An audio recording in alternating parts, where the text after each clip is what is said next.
Hey, Brian, can you hear us? I can hear you loud and clear. Perfect. Thank you.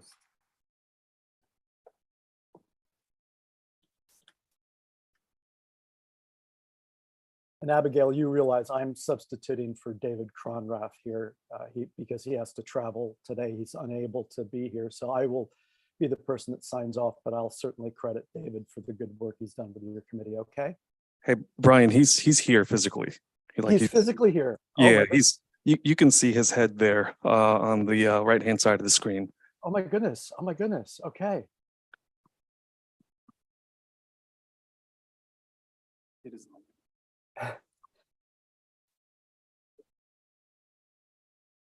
We had changed all these committees, David, because we thought you were traveling.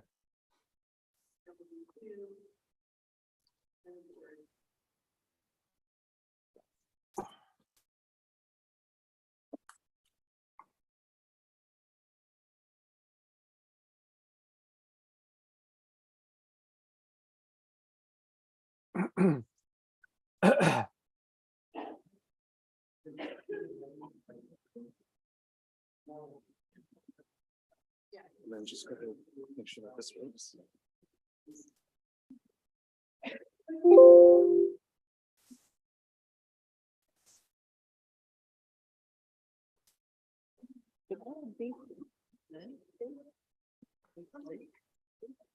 Once you get started, you want to know what's happening.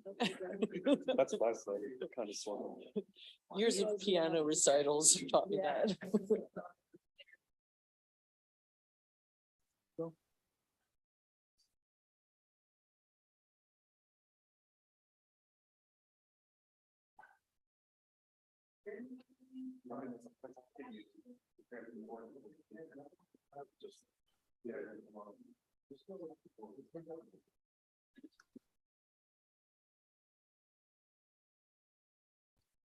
Well, I have an order.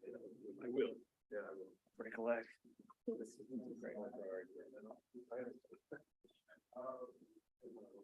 writing stuff.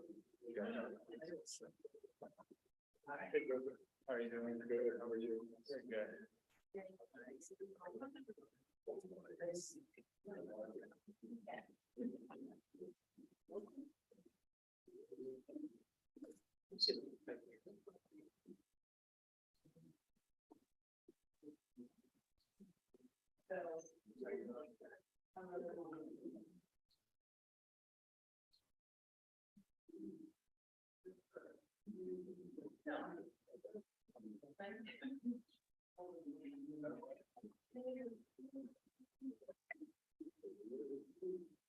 Oh. Is this on? Yeah.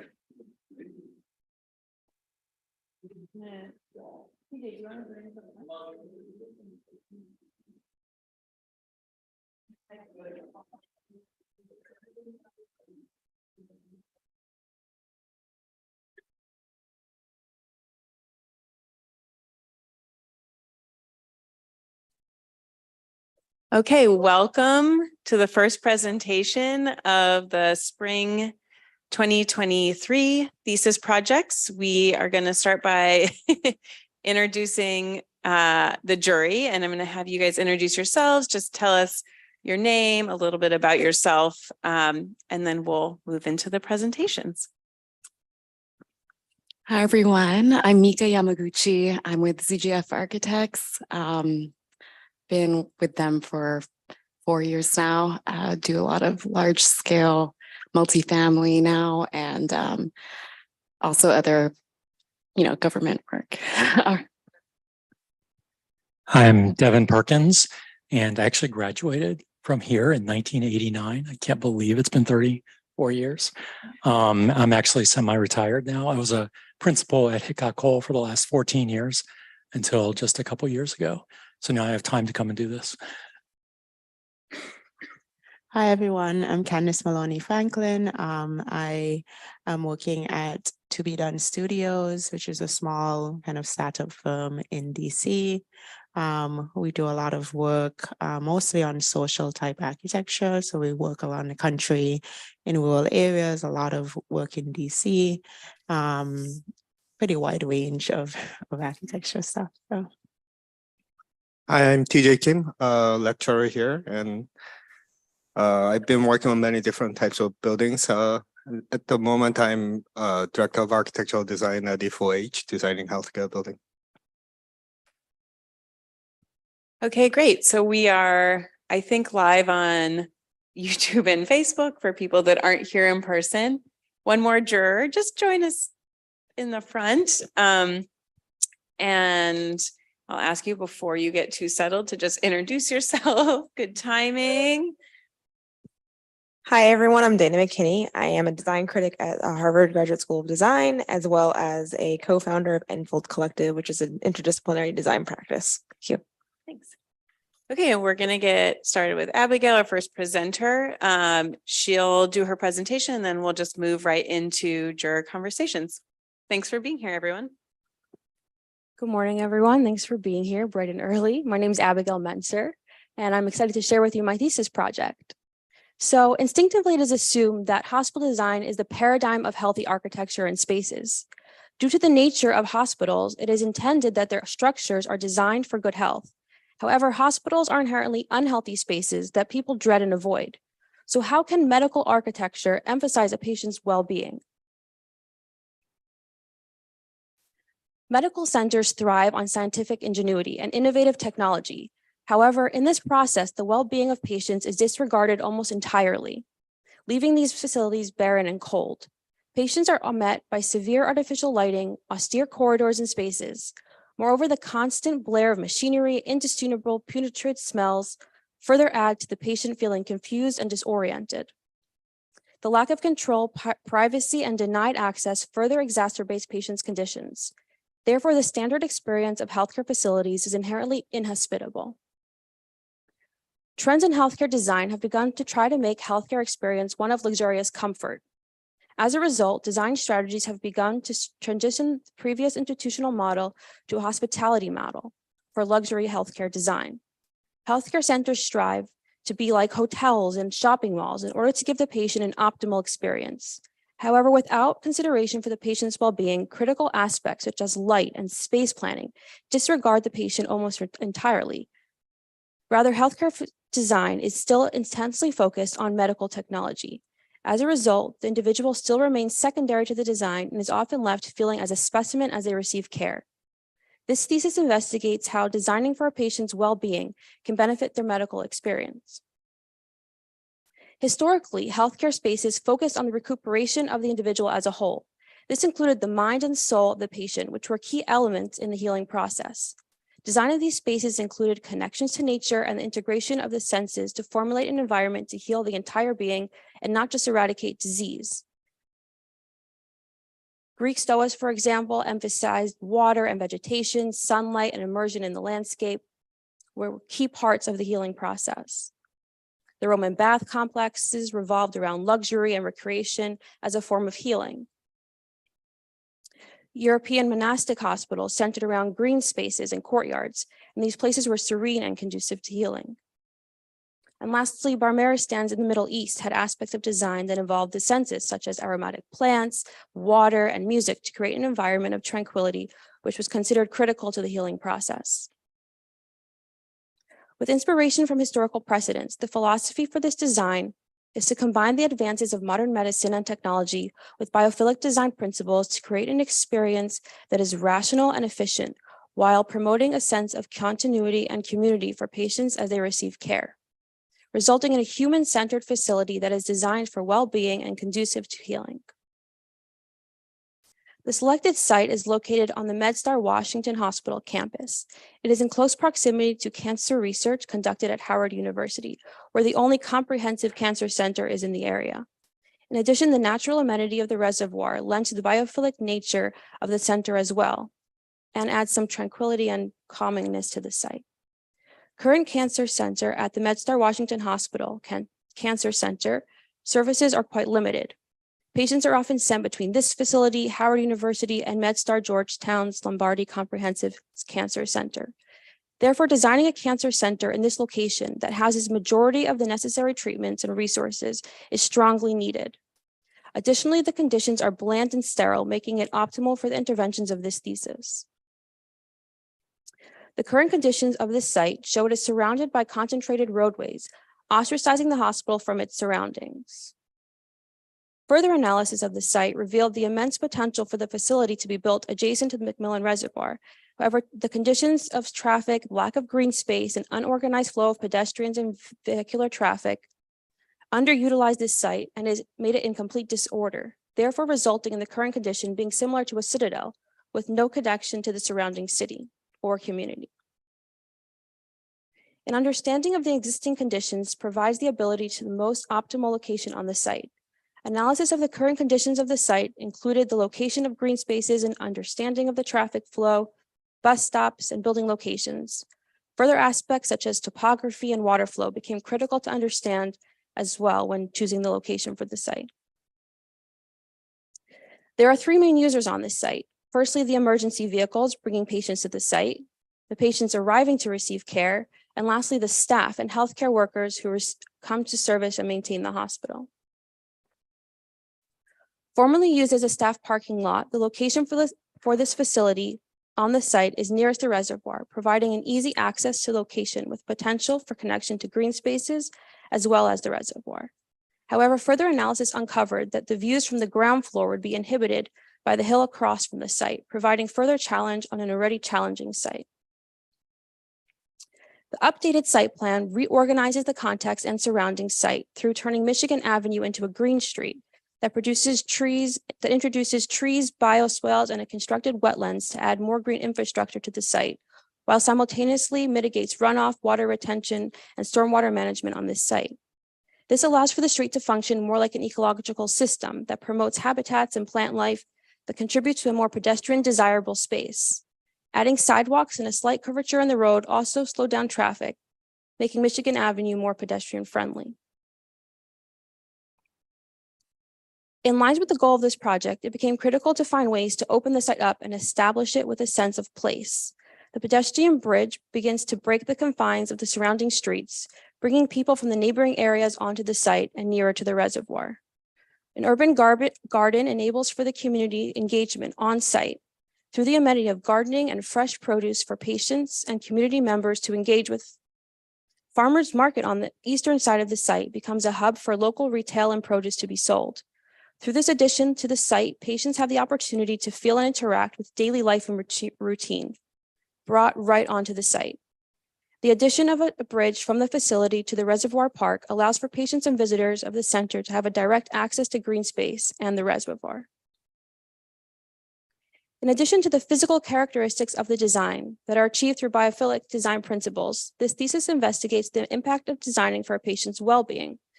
This includes the convenience for a majority of treatment and cancer services all under one roof. This gives patients peace of mind that they are not constantly being tossed from different foreign environments as they receive care. Patients begin to develop a sense of place. Patients have the ability to feel in control of their treatment and make choices, such as the ability to choose between a public or private setting for the treatment they receive that day. The patient's family and support system are integral to the healing process, and therefore adequate space is provided for them throughout this design. They are not just an afterthought that happen to be tagging along. And lastly, the center provides an opportunity for community and support to develop between patients as they receive care. With the desire to reach back to historical precedent, the ancient city of Pergamon became a strong influence for this project. The use of a strong central courtyard provides for easy orientation and acknowledgement of where one stands in relation to the building. Furthermore, the ability to formulate indoor and outdoor spaces that are conducive for light and air to permeate the building. And lastly, the use of individual spaces provides areas of permanence and dignity of space. So patients enter this clinic through the ground floor parking garage that enables the building to be raised up a level and allows for the views of the reservoir from inside the facility that cannot otherwise be seen from the ground floor. Additionally, patients have the ease of walking from the parking lot directly below. Additionally, patients have the ease of parking directly below the facility without interacting with the rest of the hospital complex. The garage walls are made out of brick screens to allow for lots of light and shadow to transform the garage from a typical dark and gloomy parking garage into a space that is enjoyable to be in and enter. Small gardens and light wells make the garage light and enjoyable to enter, as well as establish connection with the floor above, creating continuity throughout the building. An additional pedestrian entrance is available through the garden. Visitors enter the garden and they're guided towards a water feature, providing a natural element that acts as a calming feature as they enter the facility. As the path through the garden turns, visitors have the opportunity to remain in the garden and stop and sit in a shaded screen space with views of the garden and the water feature.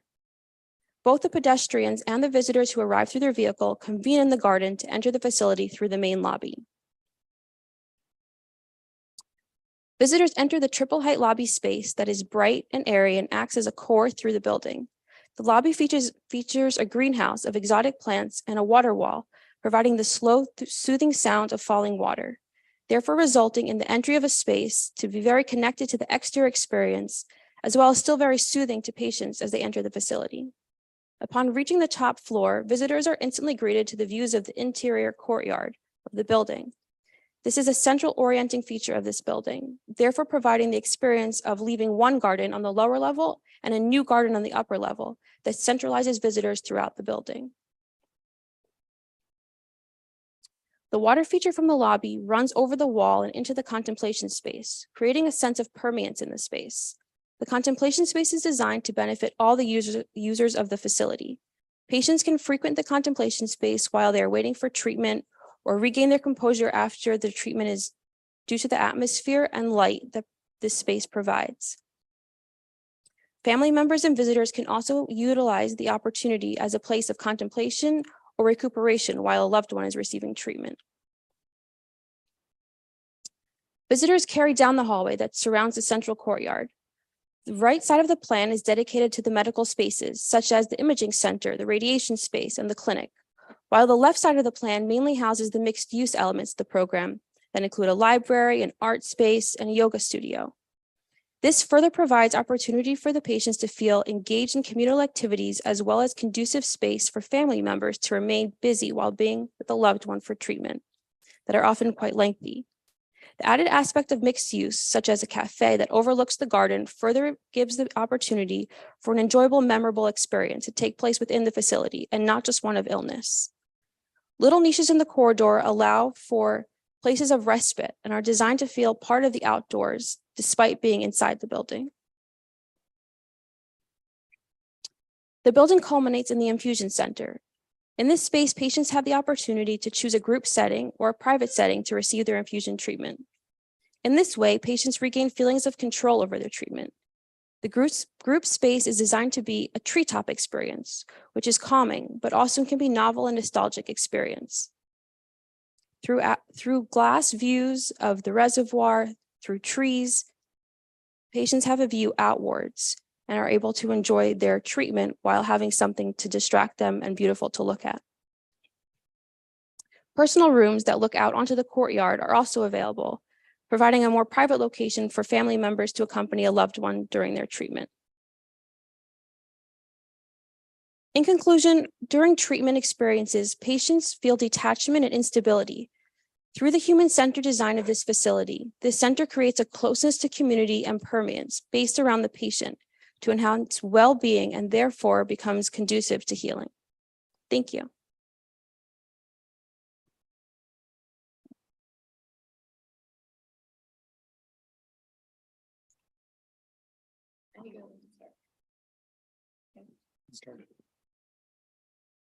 So thank you for the presentation. Nice, thorough. I loved those precedent images and historical images. I think that was pretty powerful. I'll give you like a couple things I really, really like about this, and then a couple things I think you could clean up and make the presentation more powerful. I love the absolute simplicity of it. Here's a courtyard surrounded by all these smaller idiosyncratic spaces that sort of just accomplish the function that they need to do. And, you know, they're not like overly rationalized. They're kind of relaxed. You're opening them up to get really amazing views, which I think the view of the reservoir would be absolutely terrific. There's some subtle things you did in the plan that I think are really beneficial. Like when this is the reservoir view towards this direction, like just having these walls that kind of focus and tell you that you're looking out towards that. There's like a conceptual experience to the way you've placed the windows and placed the walls that kind of transport you visually to the distance, which I think is a kind of a really powerful thing. On this section perspective, which I love the drawing, thank you for creating this, but the white blocks in the background, is that the neighboring buildings? Okay, it's giving me this overwhelming feeling of Glenstone. Just because of the courtyard with the lilies and then the white boxes in the background, it just my mind just immediately goes to that that image. But a couple of things I really like in these little perspective views, the way that from the courtyard to the interior of the building, that you're sort of mediating the light with these moments of shadow and shade. So it's not this harsh transition between the exterior and the interior, which I think adds a lot to that experience. And also is true of all the cloisters and a lot of buildings that you were looking at for precedence. The one thing I kind of wish I could see up here, like the courtyard is clearly the hierarchical important space. I kind of wish the blue and green was drawn in there, like in your site plan, so that I could immediately see where the water is, because I'm trying to figure out, okay, those little long fingers are kind of like water elements that I pick up from one of these drawings down here. But if I just had some color on that courtyard, it would emphasize that that's important, because that'd be the only part of the plan that was colored. And then it would immediately kind of tell me, how all of those things relate to each other in terms of water and plants and the space and the transitions. So I think that's terrific. A couple little critical things. I think you just need a little more space around the elevators, because there's going to be gurneys and wheelchairs and people pushing wheelchairs. And there's just such a really tight space right in front of the elevators that I think that you could almost just pull the elevators back and just make a little space where people can get in and out, especially, when they're being transported. So it just feels a little tight. But overall, the last thing I was going to say, on this parking ground floor level, what are all the pieces on the left-hand side of the plan, all the little rectangles? That's the urban garden. Okay, it's a garden space. Okay, if it's green, I could figure that out. I was trying to figure out what are those things. So I think that's a great thing to have. I am concerned maybe there's a lot of parking exposure. I like the idea of raising the building up a floor and just letting it breathe that way. But I wonder if maybe there's just like too much, maybe more attention to how it's screened, or maybe some program that mediates what is, basically an entire floor of parking. So I just think just as part of the experience, that could be sort of toned down a little bit. But that's the first round of thoughts. I'll probably have a couple more after I pass this along to others. But really beautiful, really simple, really elegant, clear. So I appreciate that, and a lot of nice drawings. Thank you. Thank you.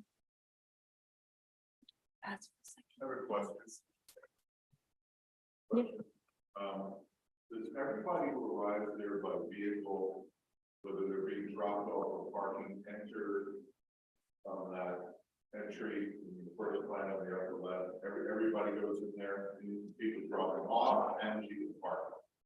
Yeah, they all enter There's through no the. separation. So once you enter the building, in front of the lobby is like the drop-off point. But The experience of people being dropped off versus people parking. so you would come in through this entrance and you would turn and you would be in front of the garden space, the drop-off, Yeah. And then it goes back out. and goes back out Okay. through like People coming in the park are used to that thing there. same entry, but continuing straight and parking.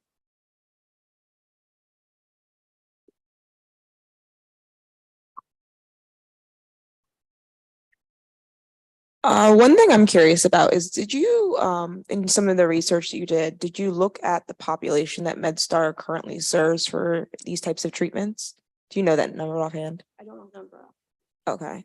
It seems to me that the building, and maybe the parking lot speaks to this, but I feel like the building might actually be undersized, given that you were saying that this is like the one facility in the city of DC, and given that DC's population is 2 million people, I feel like it might actually be undersized. And I wonder if there might be more strength to the project overall if you were able to build up some density within it.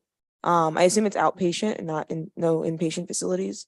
And so I'm wondering if it almost could create more of a village-like experience, or, a greater diversity of mixed use if you did have some, patient rooms where people are really living there. I think overall the project's quite beautiful, but I just wonder in terms of just how large it is, it just seems like it could be in service of not just the healthcare itself, but perhaps of the population who'd really benefit from this to kind of intensify that density.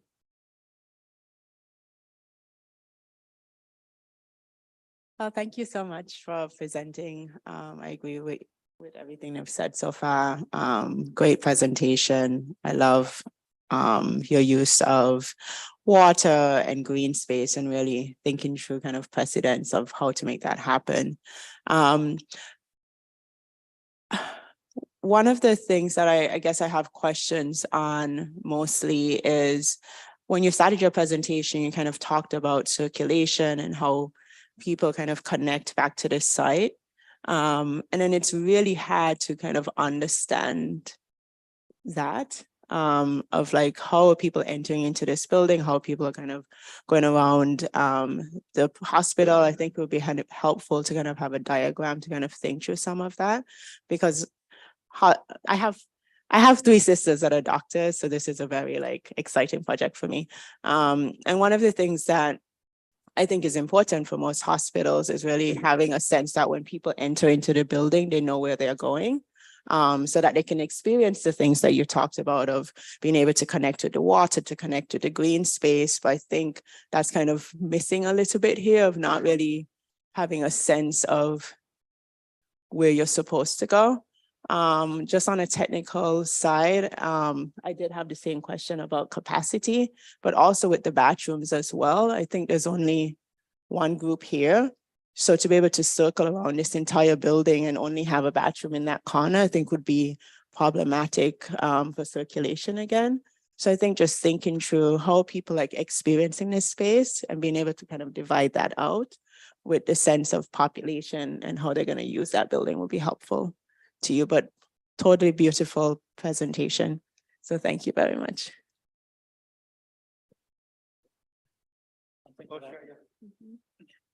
So I'm actually going to give a counterpoint to my colleague on the end. I actually kind of like that it's anti-density. I mean, having had to go to Washington Hospital Center with my parents numerous times, I mean, it's just chaos. I mean, it's massive. The parking garages are massive. It's confusing where to go. And whether you can even park when you get there, you know, you just pray there's a parking space. So I actually like that you just come right here and that it's just small scale and it's intimate, because I think you would maybe get to know, if you were coming here on a regular basis, you'd get to know the staff and it'd be much more familial than when you go to a hospital setting and it's just a different person in a different room or different quarter every time you go there. So I think as a prototype for a smaller scale anti-density sort of medical treatment that's more nature centered, I actually really appreciate that. And I kind of wish this actually existed, you know, for the sake of my parents. The one thing I was going to say, I do agree with the gentleman back here that maybe the drop off is like a little bit like unclear and maybe not gracious or spacious enough. That could be helped. And the other thing that I wanted to say that I forgot to earlier, I do think you could do more with this connection.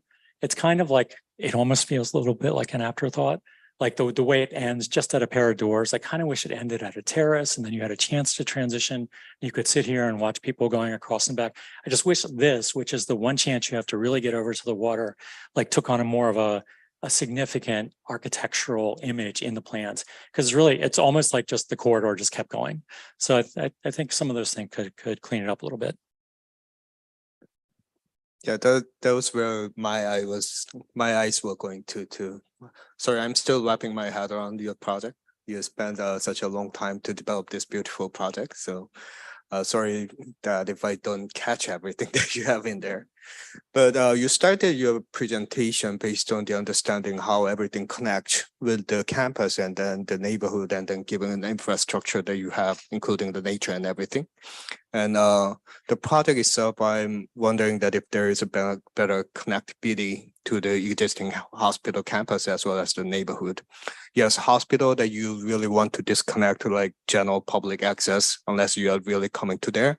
But at the same time, can we change that idea differently? That you created beautiful courtyard right there, and then you have this pedestrian bridge connection from the reservoir, and then the other side from the neighborhood and everything. Is there a way, since because you have this under the building parking that has some natural feature in there, is there a way that they actually come in under the parking side and then experience the courtyard a little bit more and then get out. So there is no direct connection with the hospital program itself. So you can keep that loop that you created on second floor.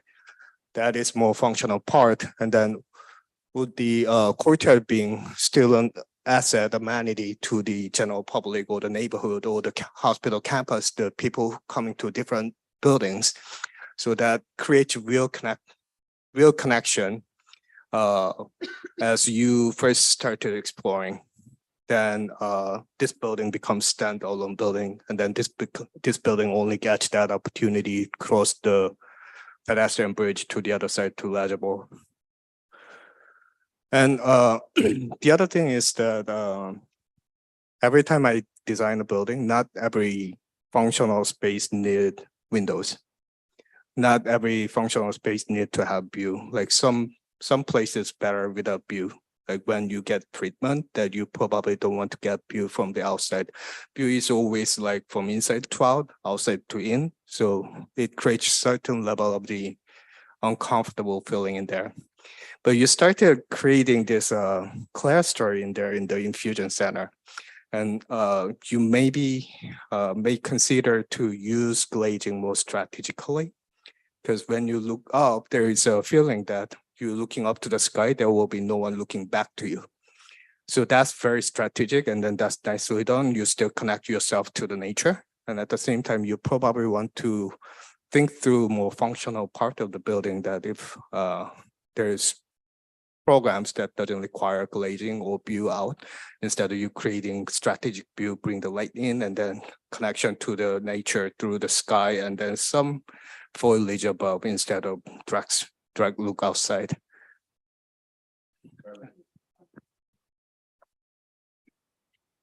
Just gonna, I think the garden is a very nice idea. And more hospitals should be like this, with gardens in them. I've spent a fair amount of time at Children's Hospital there, and it's a tough place, you know, because it doesn't have a lot of that greenery, but the drop off at Children's actually does work. And I think not having a separation between people who are just getting dropped off and people who are going there to park their cars is a really big problem, because it creates a huge traffic mess right there. And I think you could have solved that easily by adjusting the shape of the courtyard a little bit. You know, it looks like, you know, the spaces on the outside, the garden spaces could be any shape you want. So that you could have had a lot more room up there, and maybe the courtyard goes more this way with the shape of the site. So you could push that edge down and have a proper drop off and separate entry going there. That's a little bit how Children's works. It's not beautiful, but it actually works functionally, you know. And I think not having that, because there are some people a lot of people are coming by Uber or by taxi and things, and they need to have those, and they're waiting for those kinds of places as well. So it's not clear to me how that happens. The other thing I would say, which I think is really interesting about your project, is I know this site very well, having done the master plan for the McMillan site across the street. And that's not a particularly, I mean, trying to get up in the air to look over and see the reservoir, I think I'm not sure it happens here, but it's a very praiseworthy thing to do, because it's a nice piece of landscape, and actually was built to enhance public health by bringing clean drinking water in the 1880s into Washington, D.C. And so it still functions as that today. That site still is one of the major sources of drinking water and public health in D.C. I think the courtyard itself, one of the things I'm a little disappointed about the courtyard is that it's not figural enough for me. In a way, it seems to be just sort of corridors, and in some places, I think I'd like to have it have more kind of oomph as a figure and a space that I could go sit in and have places. Some places you have where you can nest in there, but it kind of gets lost a little bit and particularly in the bottom part of the plan, where you have to open doors and things to go perambulate around the courtyard. And when I think about someone sitting there for a long time, and I've been in that situation waiting for someone to get treatment, it can be hours, it can be a long time. And having a courtyard that you could walk around to kind of relieve you know, the stress of sitting there all day long, I think would really be good. And I'm a little bit surprised that there's not a picture, I don't think there is, in the perspectives of what that experience of being in that corridor would be like looking out into the garden space. Is there one? Is there a specific view? Because I can't. But that's not inside the building, is it? Or it is inside the building? Well, I guess what I'd be looking for is something turned 90 degrees to that. So I could see what the spatial configuration of the space of the edge of the courtyard was like, and its relationship to the exterior. That would be a really important kind of experience to me. And some of those precedents you show, monasteries and things, have those beautiful kind of perambulations around courtyards. And I think I would have played that up a little bit more as a really unique characteristics of this thing, with even niches to sit in and stuff, so that there was a place where people could move and kind of, you know, make their body a little more active. And at the same time, you know, do all the things, therapeutic things you like about the green space in the building and things like that.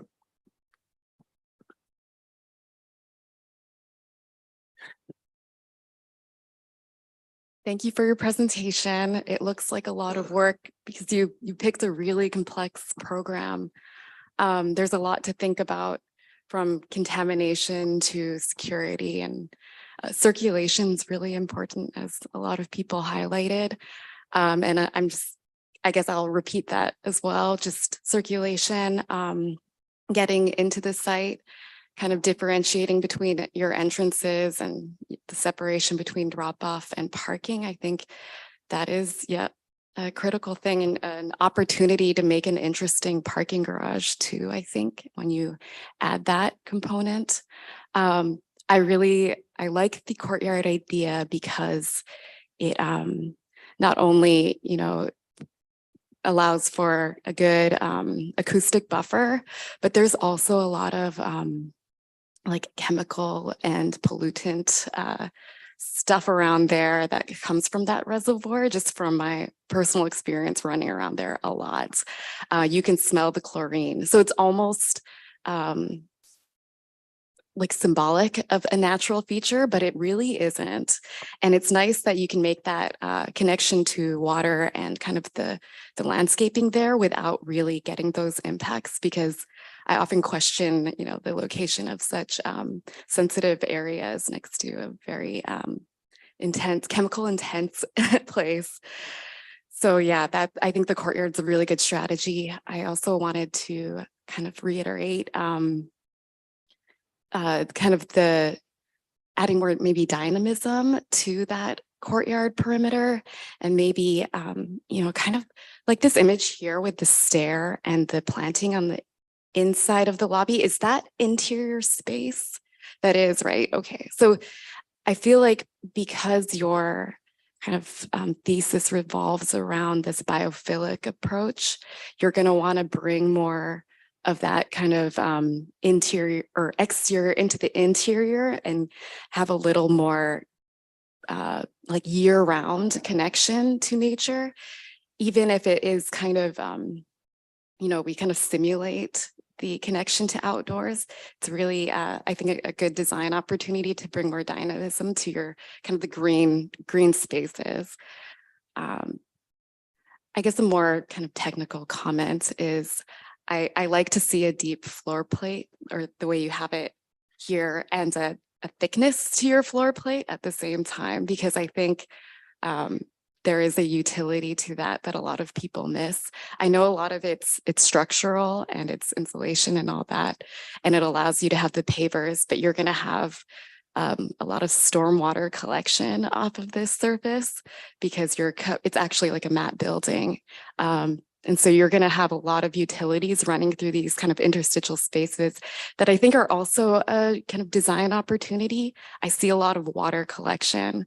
So that would be a huge challenge, I think, for a site like this, just looking at drainage and maybe highlighting that type of stormwater collection, reuse, even like the depth of your planter where that tree is. Your section is actually deeper than what you're showing. So I think that could also be an interesting aspect of your kind of representation of the biophilic systems that you would need. Otherwise, very ambitious. I'm very impressed. Like, yeah, medical design is really technical. And so I agree with everyone, just good, the softness of the imagery kind of bringing in a very healing feeling. to the presentation. I think that's important. Yep, I think that's it. It's a very, very difficult campus, and I think that actually your strategy of putting a garden in the middle and focusing your buildings with gardens is not what it is, because in all those buildings, there's sort of architectural porcupines, they push things away from them. You know, and actually having a strategy where the building creates its own context, I think is probably. I want to sort of add a couple things to what my colleagues have said. So I do totally agree that the courtyard is just that's the key to this whole project.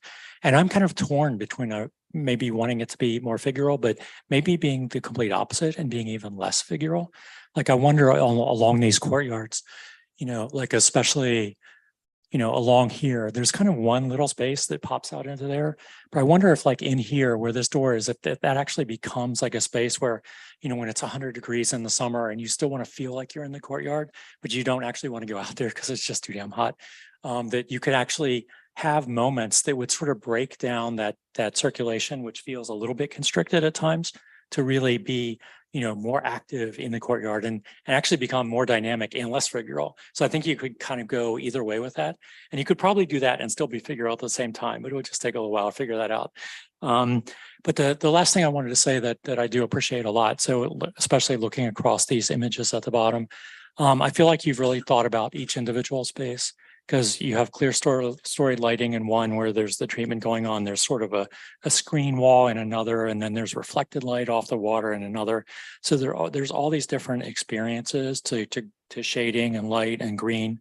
And I think if that somehow read in the perimeter of the courtyard in the planning, the way it reads in the images, or had that same thought process in creating that edge, I think it would tie it all together in like even a more strong way than it is. So just last parting thoughts for me. And okay, so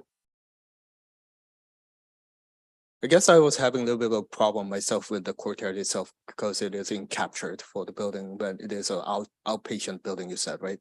This is mostly outpatient. And then for an outpatient building, for me, it is more important to create a welcoming, inviting entry portion than the experience for the people who are staying there, because they will not stay there for a long time. Like they will stay there hours, but it will not be days of time that they will spend there. And courtyard is such a great idea that you created in there. And then I wonder that courtyard really need to be entry sequence for the people being invited into the building. For the people coming here are either sick people or the people who has the sick families or friends, as you said. So when you're coming to that building, that should have that humane feature that will make them a little bit more comforting entry sequence. And I think that courtyard will be a nice feature for that. So it probably is not a bad idea to create the entry sequence around the courtyard, not being the place that you will experience after you come into the building. Because you may never find the courtyard yourself when you get into the building. So that is one thing. And now I'm going to conflict myself about what I said earlier. Now I see your roof. and I think it's a nice feature that it's not too high, it's not too far up, but you still have this planted roof up there. And I was talking about courtyard may being a little bit more general public access portion, but maybe it is not a great idea when you want to have that as the more patient and then visitor portion of the building. Could the roof be part of that? Like general public will be access to the roof, and then they look down to the courtyard. And then you have the pedestrian access. That bridge may branching out into two ways, so you still have access to your building and courtyard through the pedestrian bridge, and then maybe it's branching out to the upper level. So once you come up to the roof, you can look down to the courtyard, and then you have this visual communication with the people that may give more feeling about that.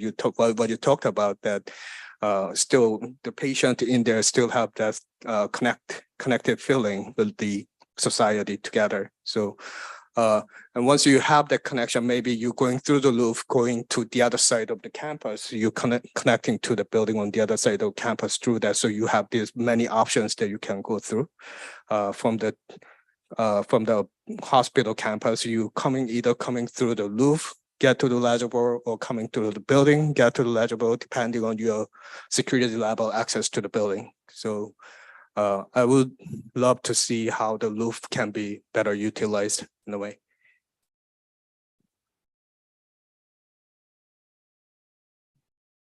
Thank you. Everyone loves a courtyard building, so you've done a nice project here to get a lot of discussion around.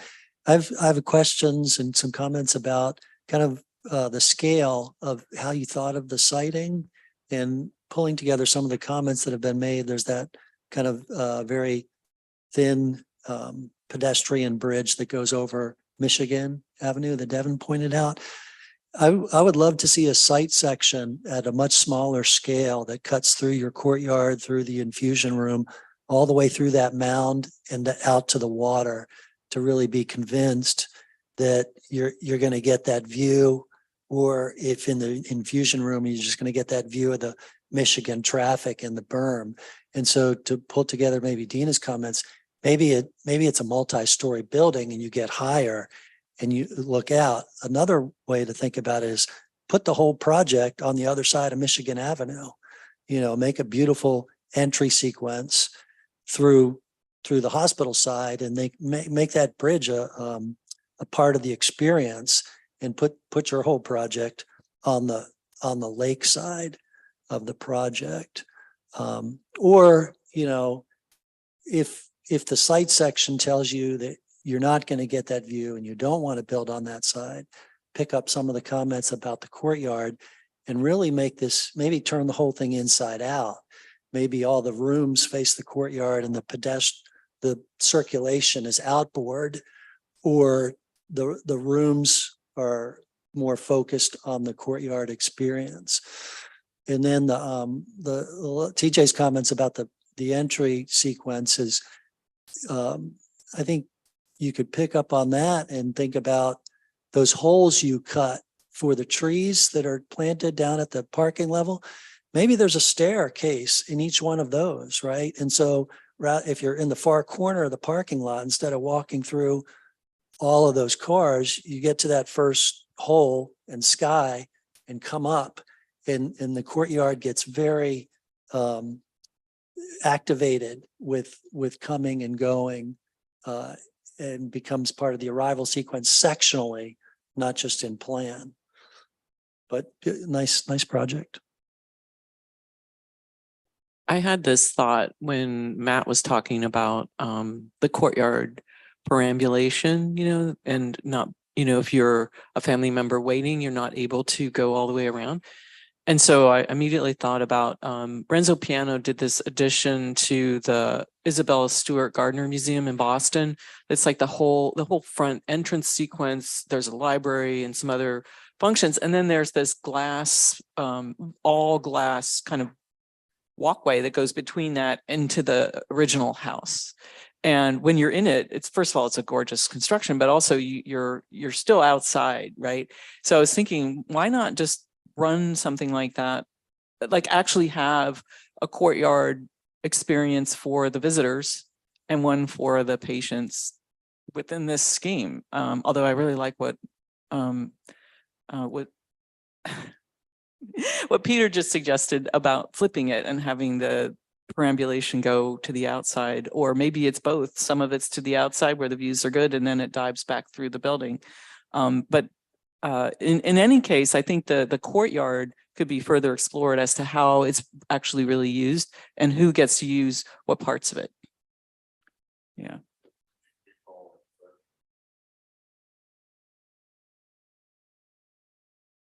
Abigail, first of all, I'd like to commend you on a clear thesis. And I think it's a strong idea to reverse the machine for healing and turn it into a garden for health. I think that's really a clever idea. And I think it is a way that you approached your thesis at the most profound level that I think is very interesting and probably a good strategy. What I find less compelling is the integration of that idea of a garden for health at all levels and all scales of your project. So if I could, I'm just going to take an example of a couple of those. So first of all, it seems to me that the approach in a car is not very nice because it's a mouse hole into a parking garage. And the lower left-hand corner is what I believe the experience is like driving around that parking garage.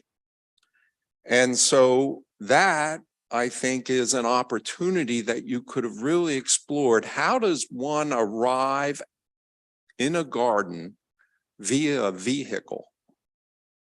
And so I think you could have developed the site more broadly so that you thought about the car and how the car arrives into a garden, circulates through a garden, and then the transition from automobile to pedestrian and getting into the garden. So that's number one at one scale. The next scale is the lower right-hand side, where I find that room to not be a pleasant room and not consistent with the idea of a garden of health, because it's a big space with a lot of people all plugged into IVs and not having a strong relationship to the garden.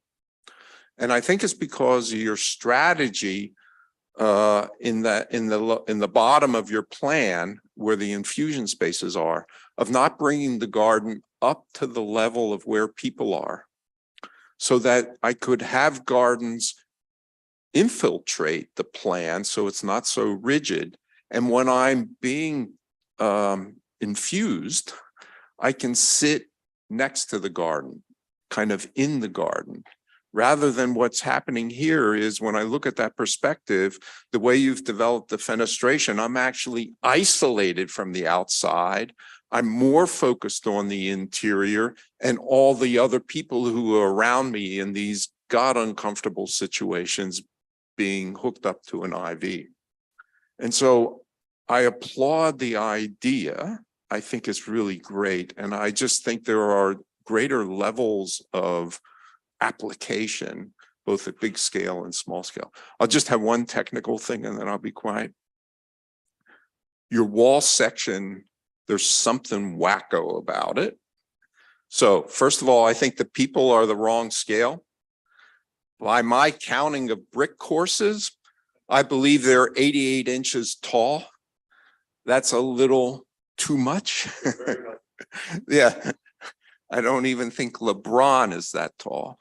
And then the second thing is the T's, double T's or single T's for the floor deck above the parking garage, they're too squashed, right? They don't have enough depth. So there's some oddity about how it's being developed. And I just want to point that out.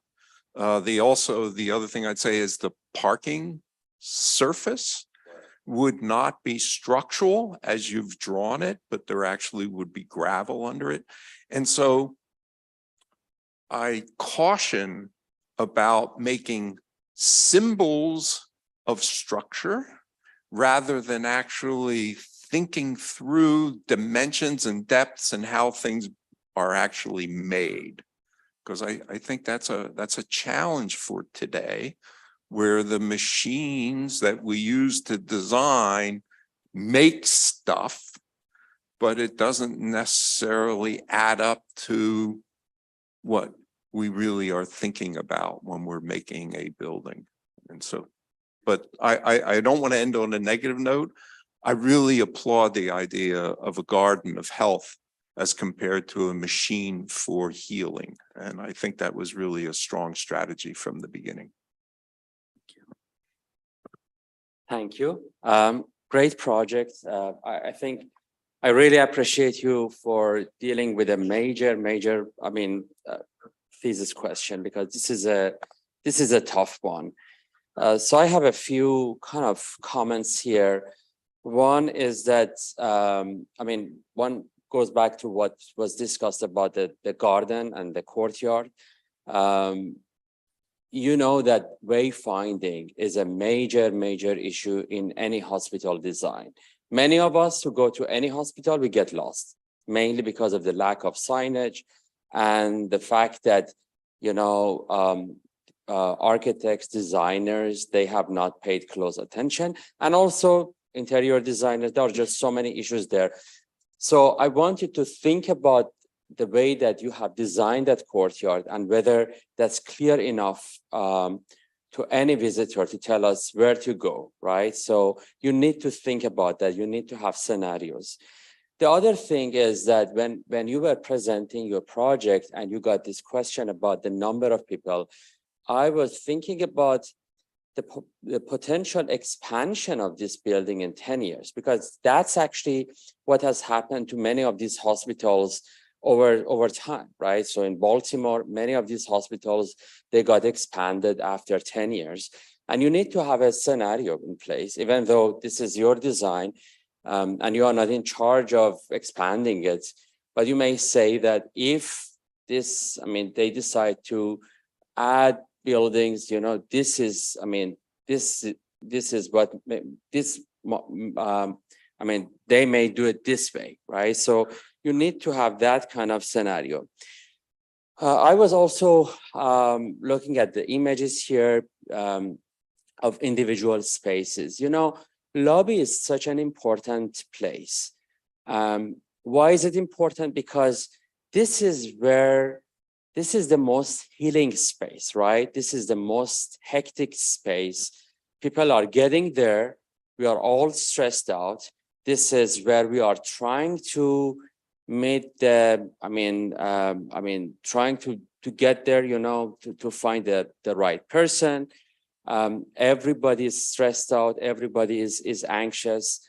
And you need to make it absolutely healing. And I don't see that there, right? So there has been there are lots of studies on how to make lobbies in hospitals more therapeutic and more healing. And I want you to, I have many books on this, and I'll be happy to share some of them if you promise to return them to me. For example, the other space that you have here is the contemplation space. And contemplation is one of these words that we talk about these days, but the fact that you have a few chairs there does not mean that people are going to contemplate, right? But you need to give them something. Yes, having some nice lighting is good. There has been, again, an enormous amount of work on artwork, using artwork in hospitals.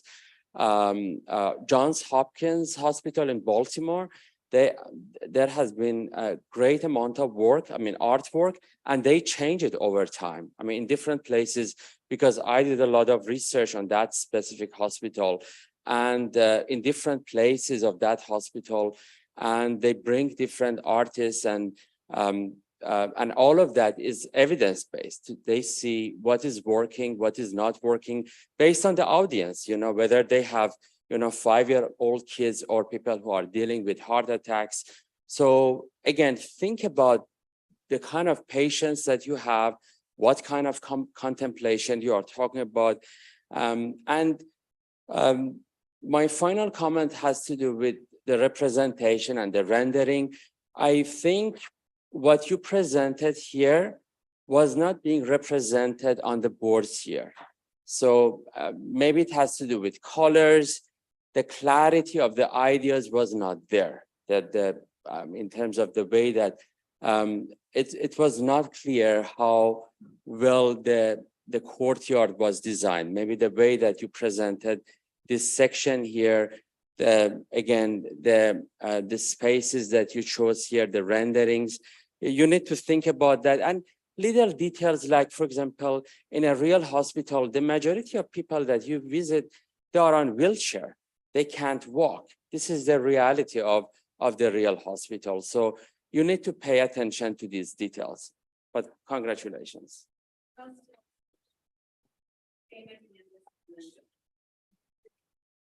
Yeah, I agree with a lot of those comments. I think one thing for me that I'm having trouble resolving is just sort of the materiality that you're using and just sort of the material selection as a reflection of biophilic principles.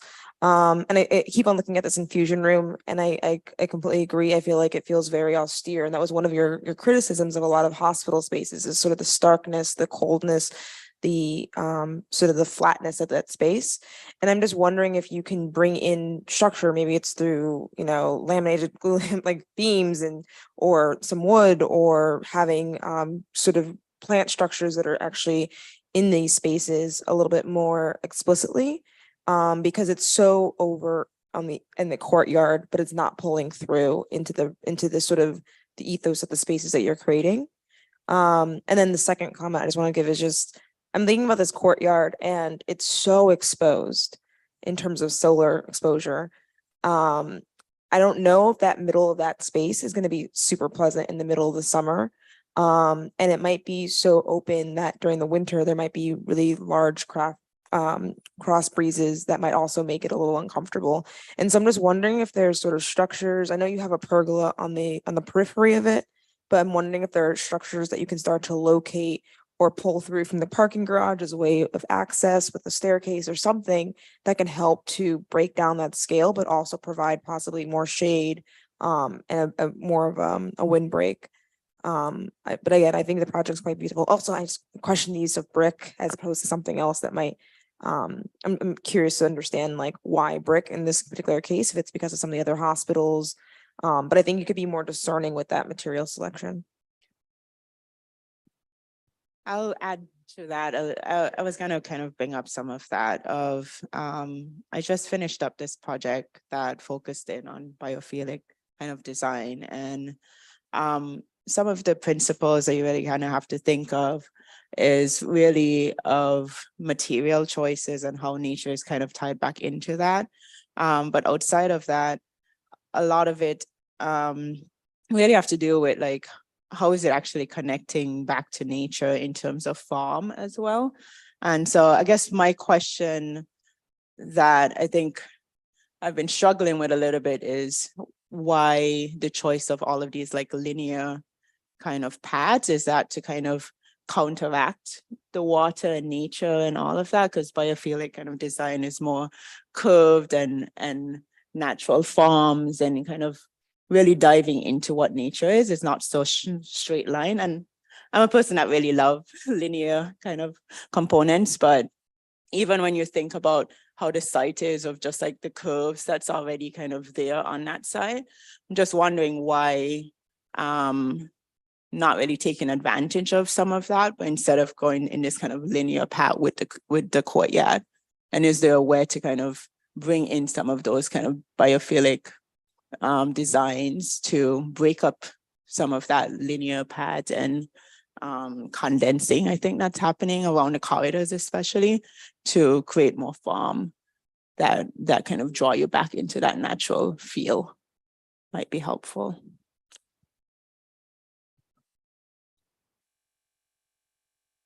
Abigail, congratulations. You've come a long way with this. And I really want to commend the way you used historical precedents and used them as a critique for modern mentalities of design.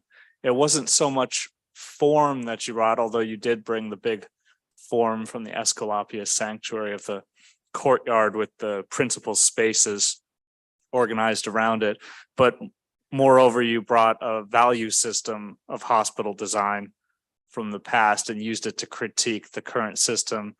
And I want to draw everyone's attention to the depth of Abigail's critique. And I would really recommend for this and all the other theses, go back to the documents, which we archive, Abigail's document got into great detail about how the principles of hospital design have changed over time.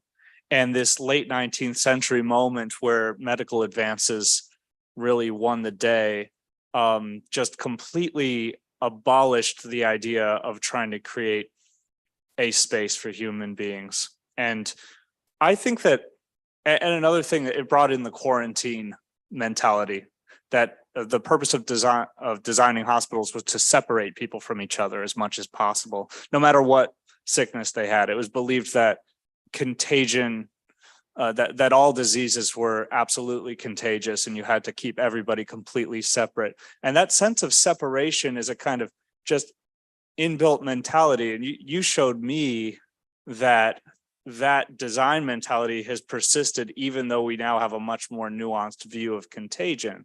So these things kind of lurk underneath the designs of buildings when we don't take a critical viewpoint toward them. And I especially like your critique also of the hospitality model, which is trying to make a nicer environment for people, but it's based on the idea of luxury and still detachment from society. It's not so much a detachment to go have a totally alienating cold experience anymore, but it's still detaching you to go on a luxury vacation. And you are trying to bring attachment to the world back into hospital design. So it's a really substantive critique. I thought all the comments today are incredible fuel for you to prove that concept in a lot more detail in your designs, both through your design itself, but also the representation of the design. I think there's a lot of really good methods that this critique hopefully will instill you with, but great job.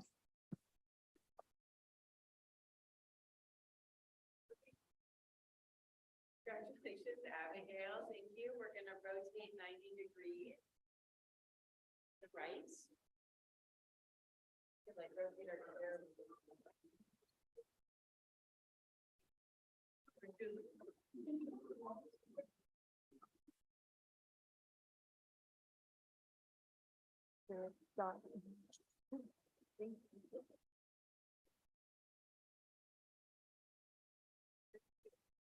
Huh? Not next time.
Okay, hi everybody. Thank you for joining. My name is Selena Dandy and I'll be presenting Therapeutic Expression, an Architectural Path to Mind and Body. So the research question that I'm asking is, how can neuroscience shape the way for architecture to influence a user's psychological and physical needs? The site chosen is La Jolla in San Diego, California. The natural terrain around this site includes a lot of rocky mountainside, ocean. Some of the views the users can experience are in these images, and also the activities that they can experience are hiking, swimming, and paragliding. The site location will help define the surrounding context and the sensorial design considerations.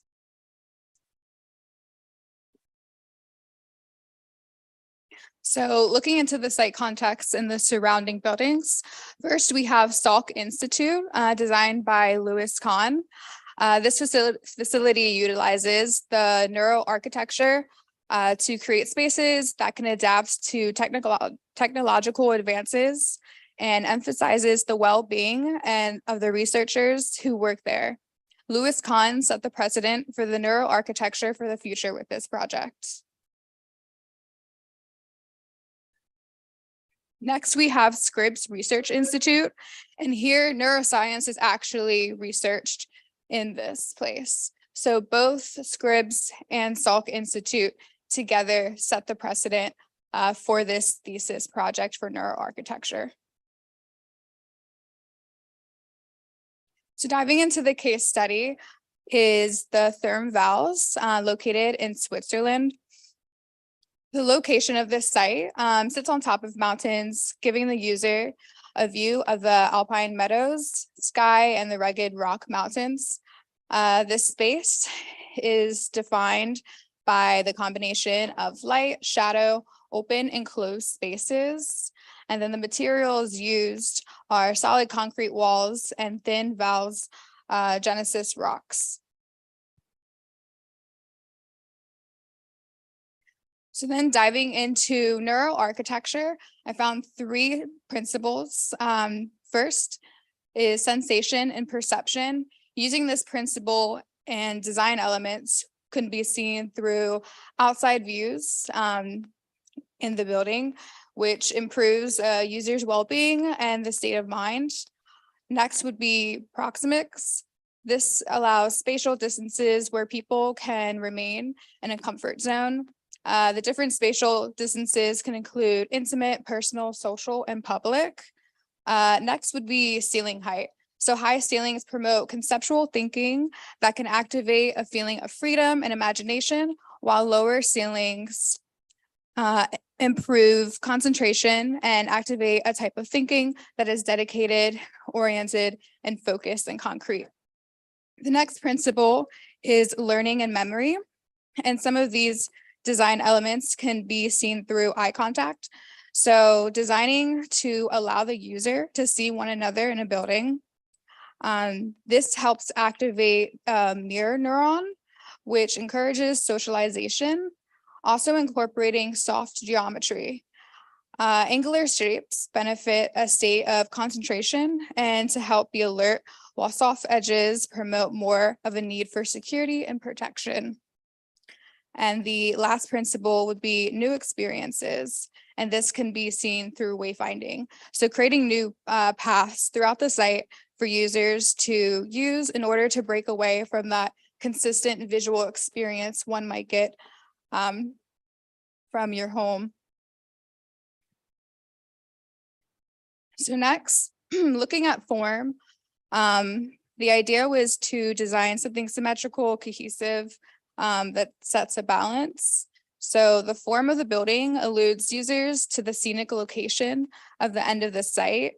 It separates the site into 3 spaces. First would be the profane, which entails the noisy urban area of the outdoor walls. The center of the site would be the sacred. And this is where the healing spaces happen, the therapeutic rooms and gardens. And lastly, nature would be the final stage. And this incorporates the peaceful horizon throughout the ocean and the natural terrain.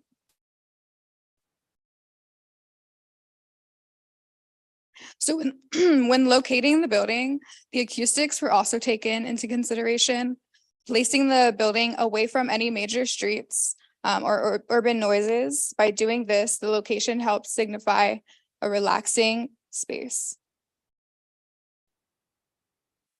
So here we have the first ground floor plan. On the first ground floor plan, this is where all the therapeutic areas will be. And then the second floor plan is where all of the guest retreat units will be.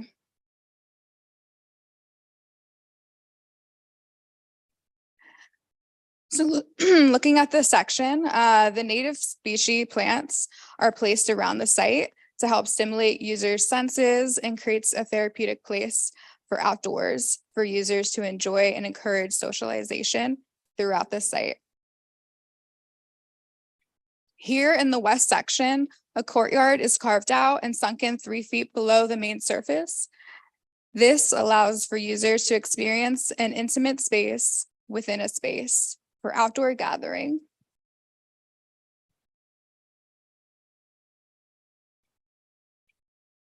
And looking at the first section detail, this helps, and the lighting, this helps define spaces.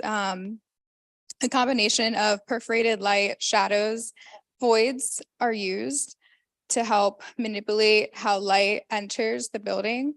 This will influence the user's brain and behavior through visual perception. Lighting plays a key role in the environment because it affects the user's emotional aspects. The lighting scheme is designed for the man to nature biophilic relation. And the implemented lighting designs are what you can see throughout the building in different areas. So the materials the building consists of are all natural, such as the coast live oak, native sandstone, and stucco, all of which create texture to help stimulate the user's perception. So for users who would come here to the retreat, some might struggle from stress, physical and mental exhaustion. Each user would be given a schedule based on what their concerns are. So for example, Emma, she has anxiety. She struggles from COVID and just kind of being isolated and wants to have a better connection to others and just more of a connection to herself. So here's some of the pathways that she would go throughout the site and also the schedule that she would have. So some of the therapeutic areas that she would go to is the sound bath, the red clay sauna, the sensory deprivation tanks.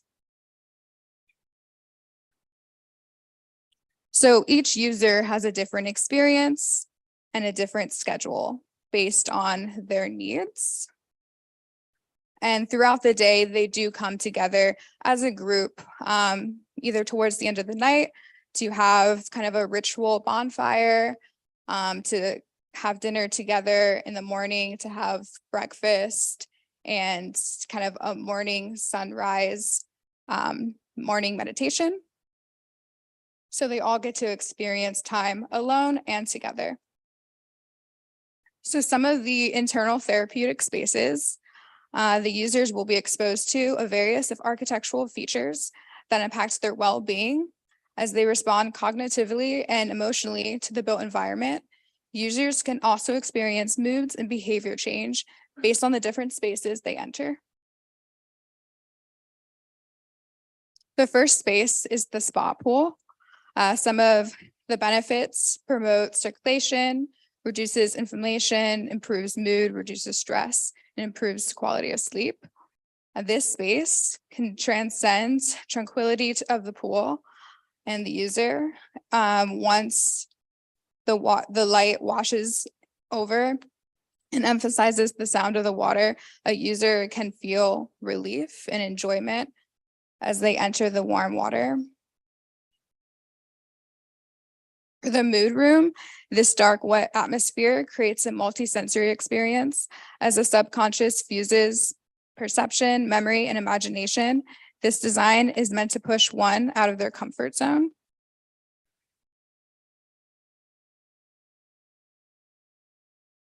Next, we have the sauna.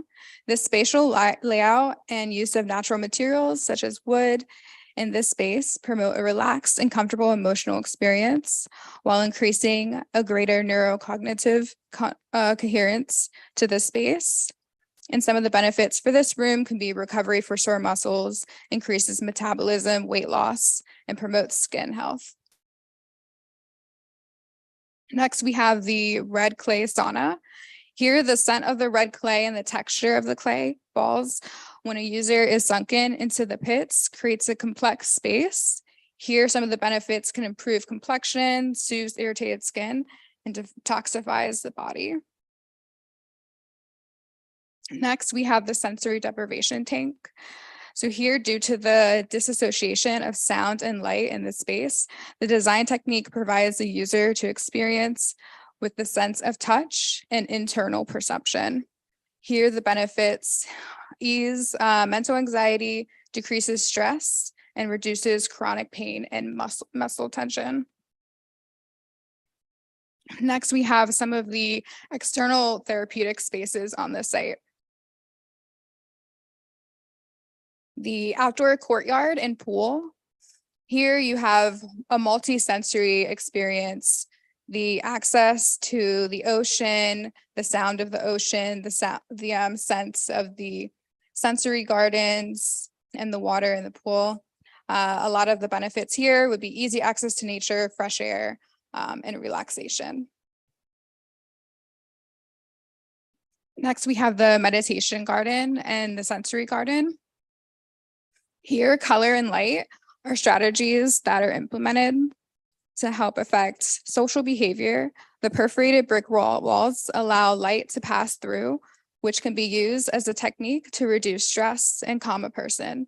As for color, this impacts the space in relation to the light intensity, textures, defining the surrounding environment. This strategy is picked up throughout the sensory garden with the various of colors of the flowers. Smell is also taken into consideration from the garden, also provides a sense of comfort and a connection to nature that causes a biophilic response. The benefits from this therapeutic space can be access to nature, provides a relaxing environment, and stimulates the senses and helps reduce anxiety. And then taking a step back, this is the view of the entire.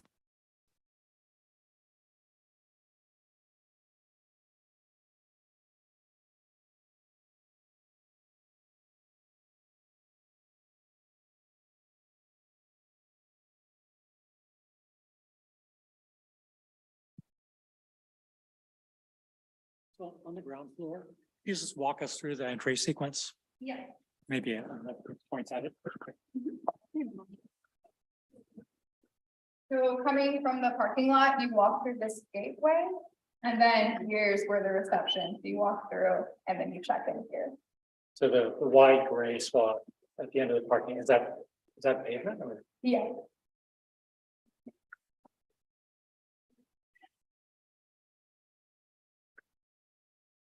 Well, one thing I'm thinking about is just the orientation of the entire complex. I think you might have missed a little bit of an opportunity to really advantage the ocean and privilege that view, and as well as the sunset. Because right now you have a bunch of really enclosed programming along the western face of the building, as opposed to reorienting it 90 degrees, in which case like you'd have this like incredible like sunset courtyard thing that's overlooking the hillside into the water. So I'm kind of curious to understand why this particular orientation and what you're achieving through that. Yes.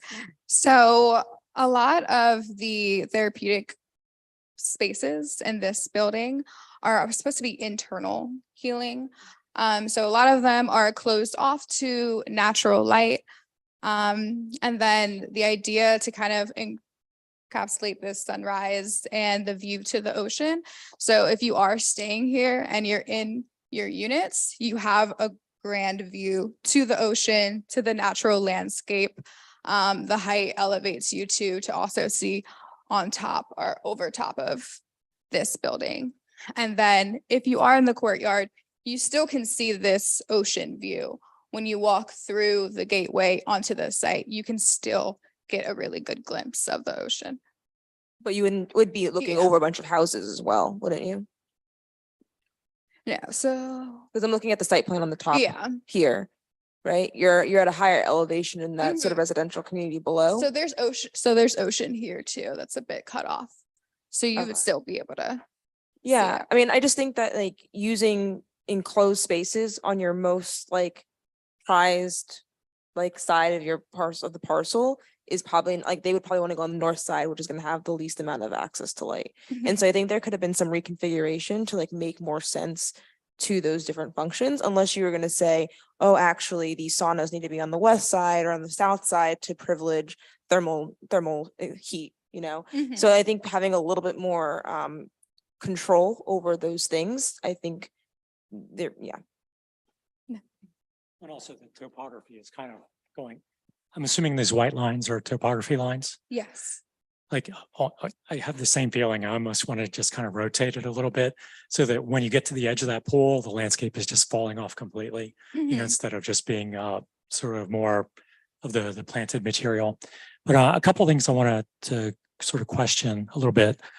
Thank you for making the axon. Thank you for the beautiful presentation. But there's something in the geometry here that's like really frustrating me, and it's this intersection right here, where you have sort of this type of architecture where it's low and stepping and all flat roofs. You have this kind, which is sort of the taller pavilions, but then they kind of like crash together here, and like this one gets a completely different experience. There's just kind of, it doesn't feel like these two have been resolved as how they come together in this corner, being the 2-story pieces and the 1-story piece. And kind of almost what I wish I could see was I wish instead of being two this way and 4 this way, I wish you could have just done a beautiful curved LA and have each one along the curve, and it just be this one beautiful form that just gently touches this. Because I think there's a weird disjointedness. Like, do I walk into the courtyard between those two, but there's not really another place, other places it's walls. It's just this intersection to me just, I don't know, it just needs some more finesse, needs some more resolution. And I think you could maybe really just simplify the geometry of this angle and just make it more graceful and elegant. And I think I would appreciate that a little bit more, because then the same thing happens to me when I look at this edge right here. I mean, this is such kind of a stark edge, you know, and yet, you know, I wonder if this just needs to be more organic through here, and the relationship between that end and this nature and these pieces. Somehow there's a weird resolution problem here too, where you're fighting between these two sides, and this one's doing one thing, that one's doing another thing, but they don't quite know how they come together yet. Could you take a few minutes and just talk about all the elements in here? There's a lot going on in here, so I'm trying to like understand how these pieces relate to each other and where someone comes from. Like, where do you come from when you go to the pool or to these pieces? Just sort of walk us through the courtyard just for a second. Yeah. So the courtyard was supposed to kind of take the inside program outside. So if one is doing yoga or the sound bath in this building on a nice day, they can come outside into the gardens, which is located here on the site, which has a lot of the kind of sensory garden. So the actual doors that you go through to get to the outside? So all of these are these large bifolding glass doors that open up to the outside. So even though you're indoors, when they're open, it feels like you can be a part of outside and the activities that are going on. So all 3 or 4 of these have these large openings. And then next we have the meditation garden here, which again, the yoga or therapy can be taken outside. The idea was just to have intimate areas throughout the courtyard to encourage conversation, gathering, also just healing spaces throughout instead of just having one large space. Yeah, so the reason I kind of was asking about that is because I'm looking at this whole west side, and there seems to be like a pair of doors here. Like if I was going to the pool, do I come down this corridor and then go to the locker rooms and then come out? Or like, I almost wonder why, you just don't sort of get into the locker room before you go out to there. There's just like the connection to the circulation in some of these spaces. Because when you're going to the pool, you got to change and, you need all those things. And it's just like tricky, like some of the relationships of some of those pieces. Like, I mean, there's a lot going on here, but, I feel like I'm coming, like, I'm not sure if I'm outside or inside here. This is all All outside. outside, yes. Okay, so it's a little tricky on the edge, and it for me it was clear when I was looking at the axon, where I kind of look at this whole long side, and it's like that's kind of the one point where I get out, but then it comes into a wall or the perforated wall.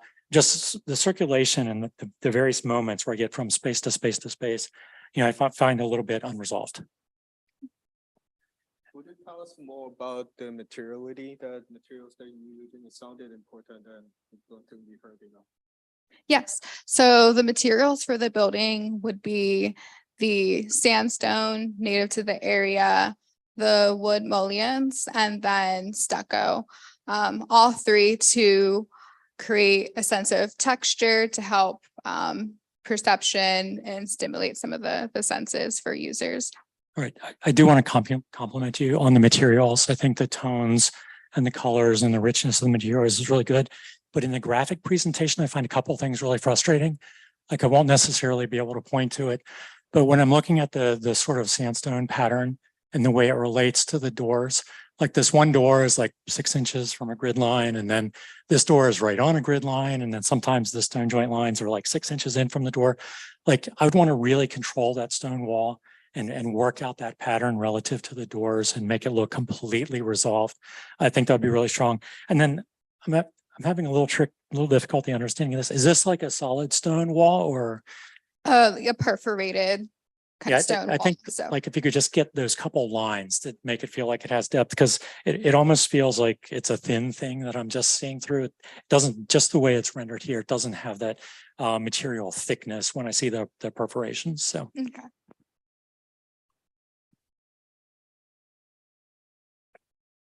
Seems like you started changing the direction of materials as you're designing. Was there a region that you started changing the materials? The direction of the materials? So, so as far as the material change for the units, all of this would have stucco just to represent that program is different than what happens on the main level. The wood mullions are the window coverings. So instead of just having all glazing, it creates more of an intentional shading device, and also plays on how light can penetrate these portions of the buildings. Okay, I was more talking about the masonry direction change. Yeah, between the vertical stack and the horizontal stack. In the south, it looks like it's vertical. Oh, yes, this is just an error. It's all supposed to be vertical. Sorry. I thought that was interesting that if there was some touch behind it, it is really important to understand the directionality and then texture of the masonry materials, not just the stones, bricks, and then they always have directionality. They have details that you can play with to create the to enhance the architectural intention behind it. So once you have wall in certain direction, that you will, if masonry stacks like that, you will read the direction vertically. And then if you turn the direction of the masonry, then it stacks like this, and then you read that as horizontal massing. So there is a different reading of the massing by changing the masonry direction. So just thought that's interesting. I'll say one more thing, then I'll pass it on, just while it's on my mind. So I'm still stuck on these little 2-story pieces. One thing, that's a little tricky when they're coming together here, how you deal with the water, is it going to front, back, all this stuff. But I think all of these You have such a really strong modern vocabulary here. And then this is the one piece that sort of feels semi-traditional. I think if you took all of these roof pieces and just made them shed roofs opening towards the courtyard, so, you know, it was lower on the back and higher on the front, and just let all of them have one directionality, it would solve a lot of problems and would help make the geometry of these pieces tie in more strongly with the modern geometry of the rest of the forms. We'll talk more about the roofs later. Hi, thank you so much for your presentation. The color, the graphics, all of it is really fun and really brings you into texture. And I think that's why we're focusing on these little details, is because you added so much texture and details to your drawing. So I really appreciate that. In terms of this site plan, I see that you have this whole other section with buildings and stuff happening. Could you tell us a little bit about that other, like, all of this? Yes, so this is the surrounding site context. So this is Salk Institute, and where I'm locating my site, I am taking a portion of their parking lot. So I wanted to still show the surrounding context to my. Do they connect in anywhere outside of just taking some of their site? The building or just the site? The two, yeah, the two buildings. So this green portion that I'm implementing is going to be the new buffer between their parking lot and my site. Okay. So I really like your play on materials in terms of even on your site plans, even on your floor plans, you still added texture to all of the different stones and pathways, really kind of break up the site in a nice way. The parking lot, the only thing that I wonder about is why you kind of left all of this as asphalt. Is that just like a parking? Because the car is supposed to be, what's the circulation there of, like, why did you choose that material choice, I guess, as you walk into this space? Just because this is the moment of your building, right? Mm-hmm. But you're asking people to kind of come into this moment and just have like asphalt that they're walking on to enter into your like pretty natural space. Yeah. So just wonder about just thinking through that a little bit of material choice there, as you've done with everything else. Mm-hmm. And then I think because when you're walking in, you're pretty much forcing people through this brick wall or solid wall with no kind of connection really, then you're asking people to kind of come around. Then I think the materials here are going to have to be important to really allow people to experience and understand where they're supposed to go, because you're walking through almost like a corridor, and then assuming people would really know where to go to check in. So I'm curious why the doors, I see on this corner side, you kind of have these two doors that open up into the courtyard, but when it comes to the lobby, you're kind of going through these solid walls. So can you tell me a little bit about your approach there? Yes. So the idea was from the outside of the retreat for the facade all to look just very similar. And then once you get into the site, then what's really behind the gateway comes revealed. You're able to see how open the buildings are with all of the fenestration and how green the space is. So it's kind of a hidden gem once you walk through the gateway and kind of enter into this sacred therapeutic retreat. Okay. I think it would be helpful to kind of have, because you talk so much about like each person having their own experience and where to connect to the site. I think thinking through like how people really enter in and experience the site without having their schedule already might be helpful, because it might make you kind of choose how the circulation on, especially these two buildings work. I agree that some of the programs don't really relate to each other in the ways that you want it to, if you want them to really kind of come into the courtyard space. I totally agree on the roof. I think the roof lines on the topple, the two heights story, don't really relate as much as everything else. I would really rethink that form. I know you spent a lot of time thinking through form and wanting it to be linear and kind of creating that broken off kind of approach. But I would also think about form of the actual buildings itself and the roof lines and how they really connect back to the views, and being able to use kind of that upper portion part, which is what you talked about on that roof, and how you're really kind of playing to that. Because I think that's what I'm struggling with the most here. But outside of that, I really appreciate some of the comments on just kind of scale and thinking through some of the diagrams I agree with, but in general, I love the use of color and thought behind it. So I appreciate it. Thank you.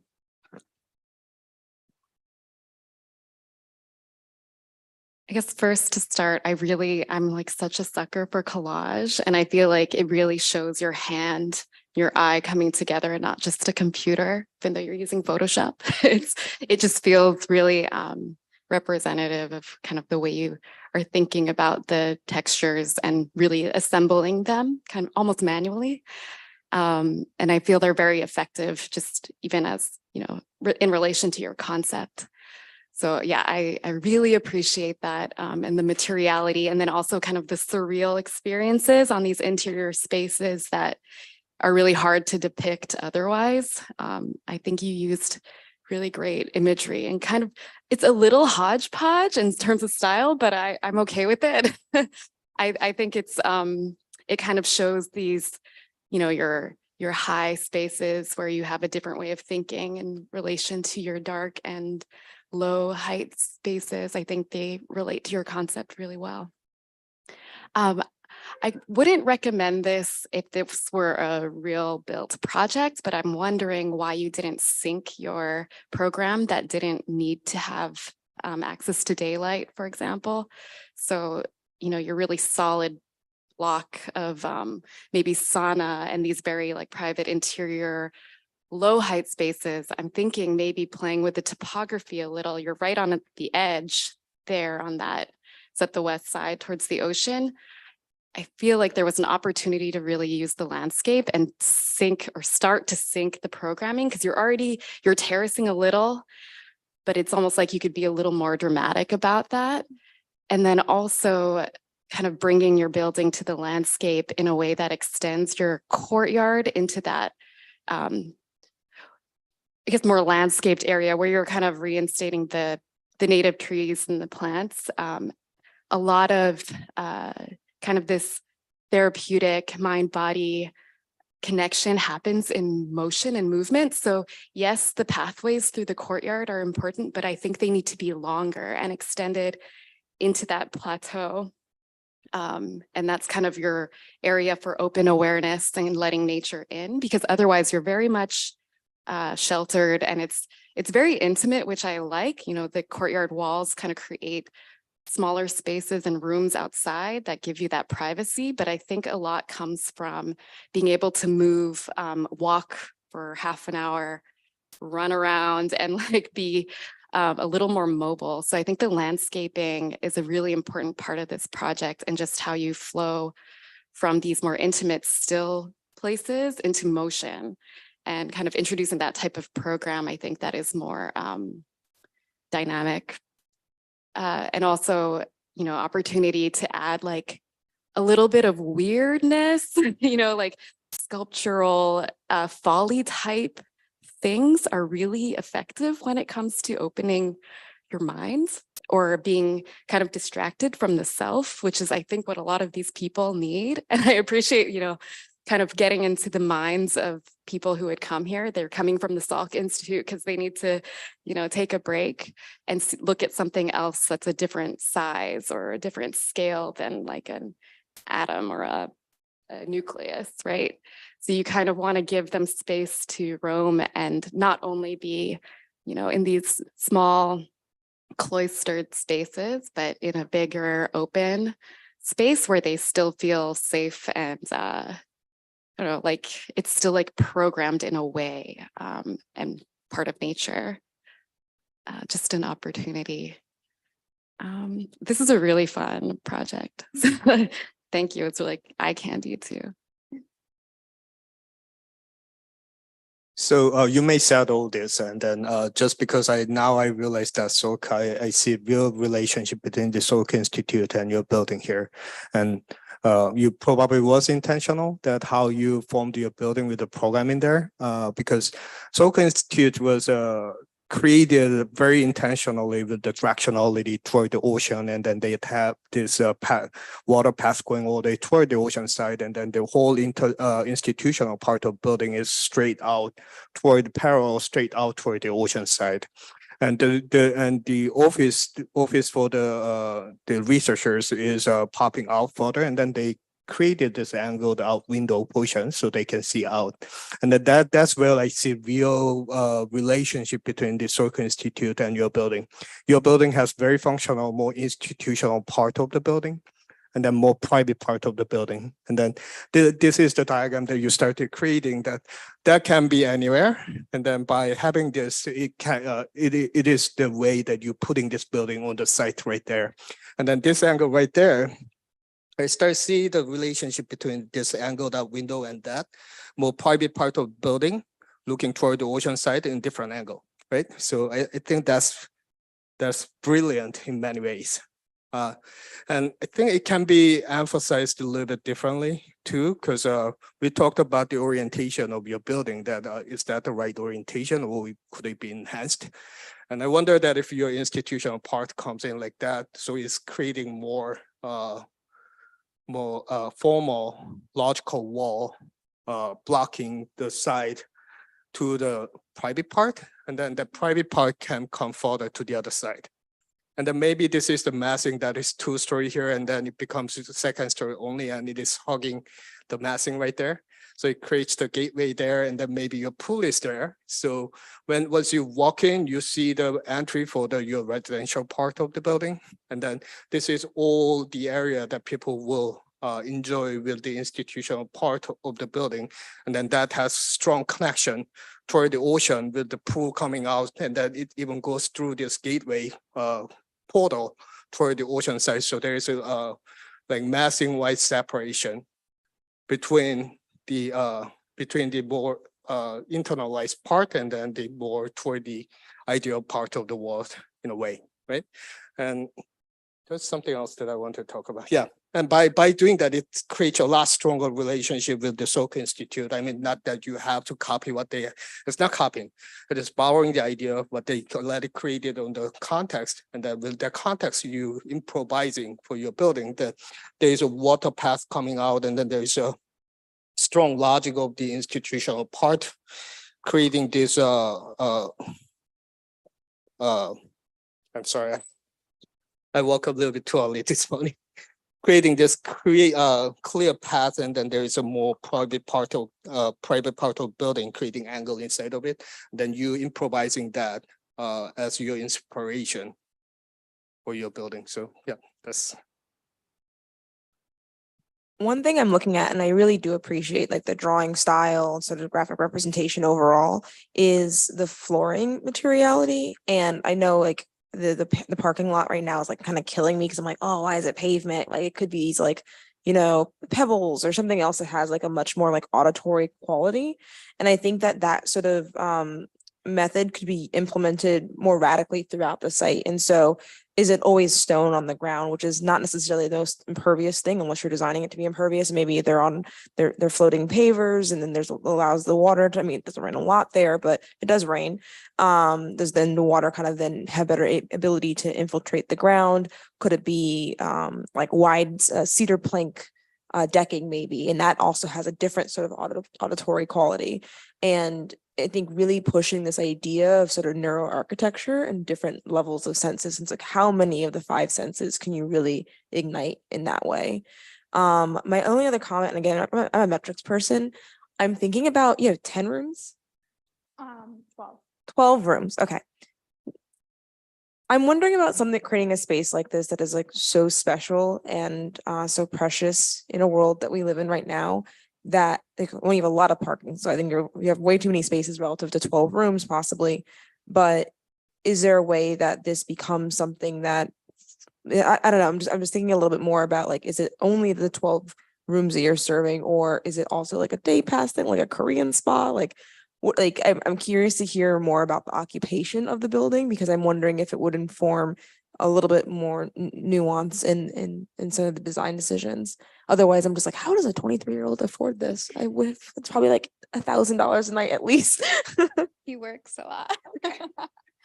No, and actually you're right. Sorry, it's 10, not 20, 12. But no, the idea was for this to be an overnight retreat for the users to get the full experience and to really be able to tell if they can walk away and have a positive experience from this retreat with the implications that were in the design.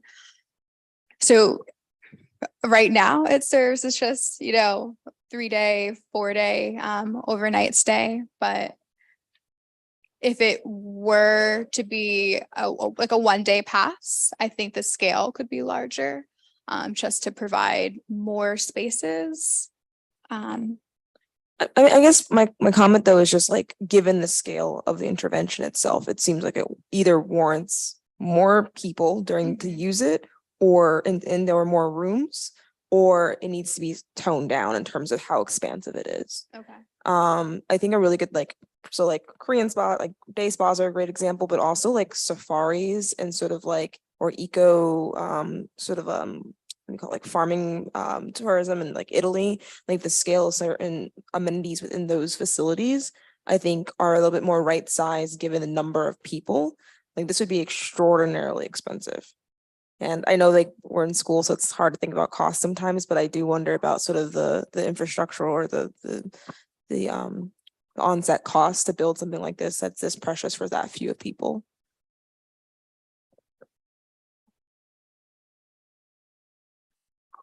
Very, very interesting project. And it strikes me that there's a little bit of an analogy, even though your program is very different from something like the Salk Institute or any of these research institutes perched in beautiful landscapes.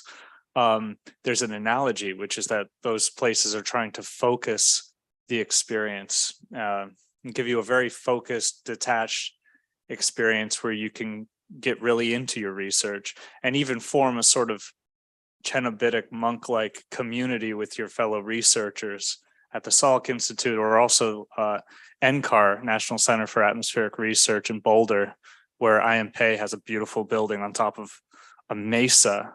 And that actually, I think, is a very good analogy for your site. It's sort of on this mesa where it levels out at the top. And in both the Salk and in NCAR, those beautifully designed projects do a lot with light and shadow in the massing of the buildings on the site. And that helps kind of create a sense of place there and actually have a kind of poetic reaction to the landscape. There's so many different philosophies of landscape, and I'm sure you read a lot about approaches towards landscape. It's not necessarily building it to look like the hill. It's not building on a hill. It's having some kind of a poetic response and some sort of patterned response. But I think one of the things that would have made your project kind of leap off the page a little more was to actually show shadow in your massing so that we can think about it in relation and better relationship to the landscape around it. And also the way you've kind of shown the landscape as a texture in that view there. What if it was really properly three-dimensional and we could really feel this building interacting with its landscape? Thank you so much for your presentation. What you've caused me to think about is strategies that derive from neuroscience research. And when I look at your project, I'm struck by some similarities that it has with Salk.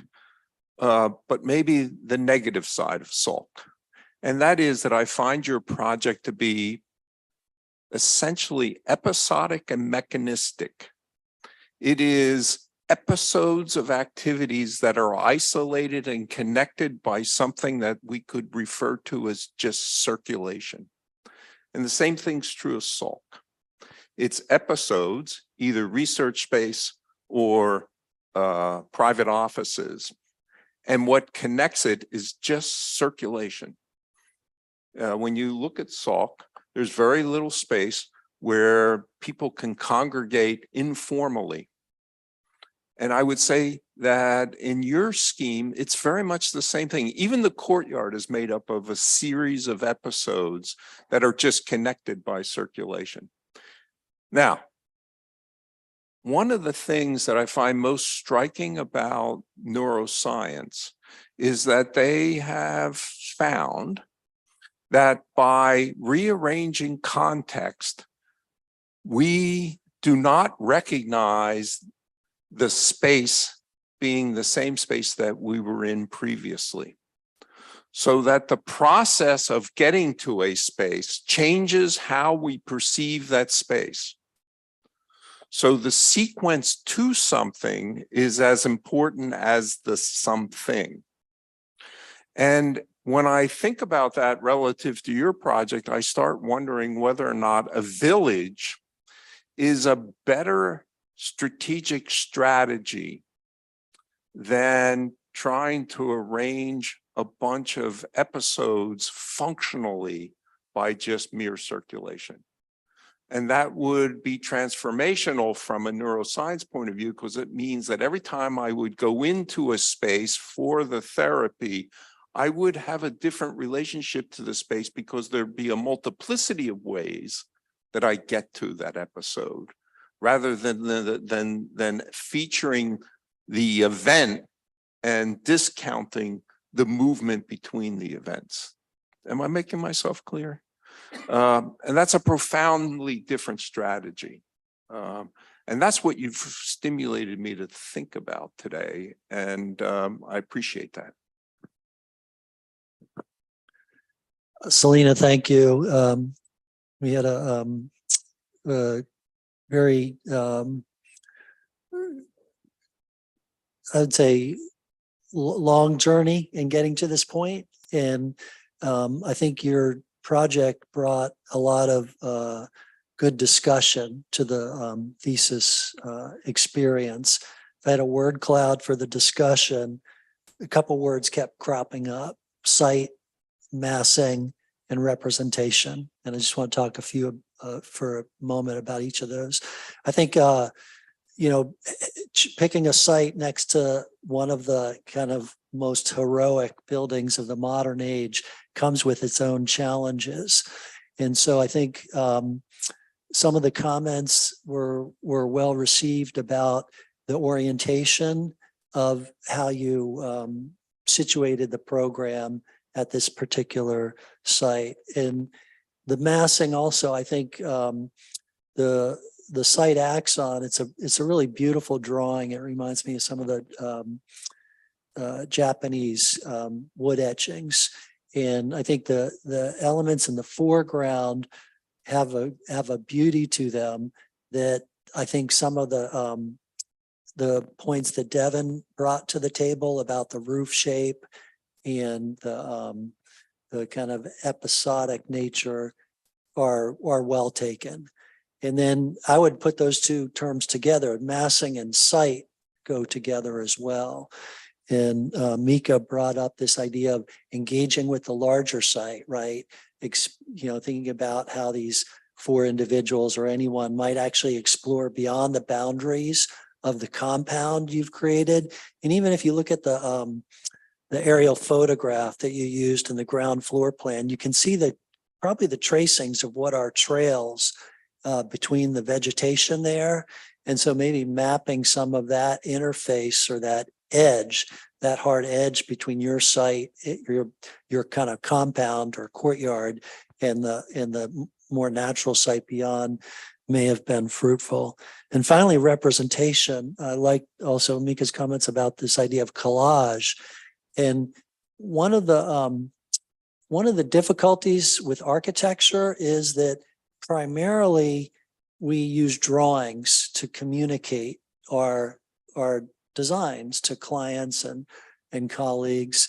And a lot of your thesis was preoccupied with things beyond vision, the thermal qualities of a room, the olfactory qualities of a space, the haptic qualities of the space. And so I think you were clever in using collage to start to capture some of those, the therapeutic, the sensory deprivation tank, like that's a pretty good drawing of how maybe to capture that. And so while the collages, I think, did a great job of that, and as was pointed out, your floor plans do, because you actually drew the textures of the interior spaces and the exterior spaces the same. This is a cautionary tale more for students. You gotta be able to control all of that. Then when you get into more elevation or perspectival representations with textures, as Devin pointed out, like if you're not being really insistent about where all those joint lines are, then either be insistent about it or like draw it the way you did in some of the collages. But I want to congratulate you on bringing the project to us and launching a good conversation about all of these issues. Congratulations, Selena. Thank you, everybody. Congratulations. And we are going to take a 5-minute break. And if you're a student that has just presented, about to present, or presenting in the next 2 days, can you help us spin the boards, please? And jurors and faculty and visitors will rotate 90 degrees left, and we'll come back in 5 minutes.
I was principal at Hickok Hall for 14 years, and I'm semi-retired now.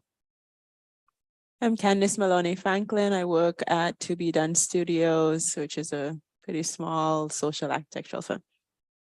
Hi, TJ Kim, lecturer here and director of architectural design at D4H. Dana McKinney, design critic at Harvard GSD, as well as a co-founder of Enfold Collective. I also used to teach here last year. All right, thank you. We'll get the presentation up right now.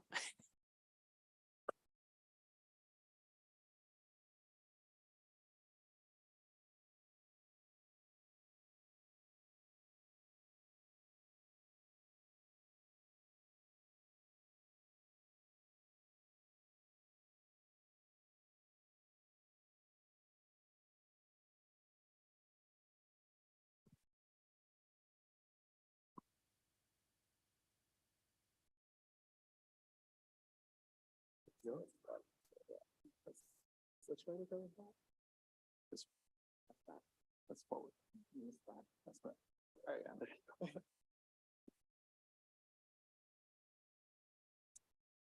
Okay, so hello everyone. My name is Jamal Smith, and this is my thesis, Greening the Getaway. So, before I get into the specific details of the project, I want to ask a question. How many of you like to travel? Okay, so pretty much everyone. Okay, now, did you know that hotels, when you travel, consume 219 billion gallons of water annually, which is enough to fill over 33 Olympic pools.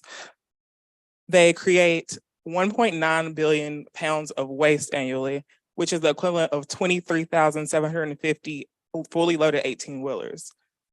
They also use 84.7 billion kilowatt hours or kilowatts of electricity annually, which is enough to power 64.5 million television sets.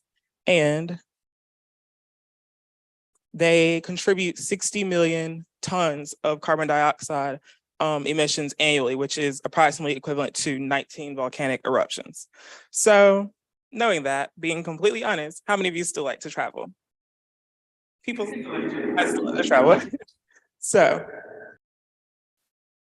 clearly that's not deterring anyone from traveling. So with the even looking here, Americans take 2.29 billion domestic trips each year, which is about 6.9 billion or 6.9 domestic trips per year.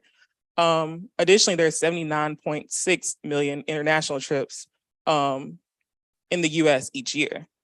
Now, again, thinking about those statistics, even though I'm sure you don't feel excited exactly that those statistics exist, there are many people who still desire to travel sustainably.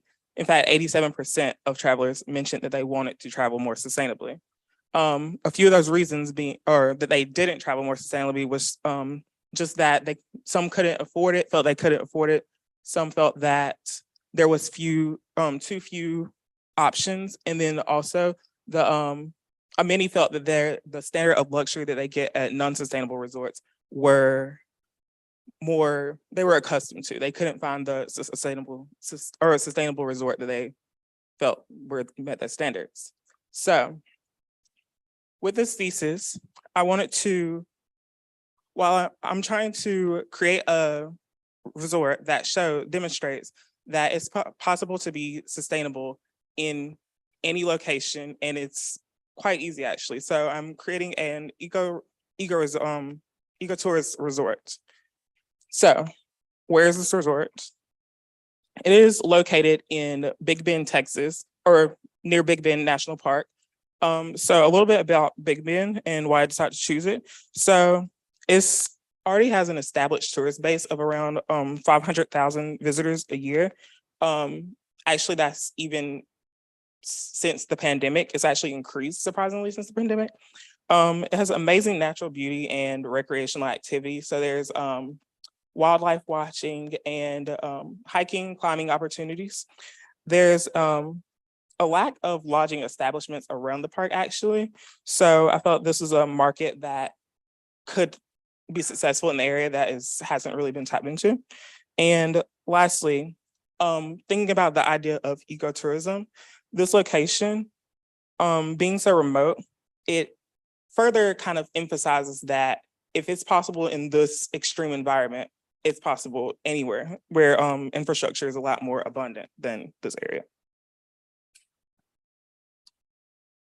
So if you don't know where Big Bend is, it is in far west Texas. It is extremely remote. It is about almost 200 miles from the nearest major city, Midland, Texas. And even more known, El Paso is about 300 miles away. It is located in Brewster County, which is actually the largest county in Texas.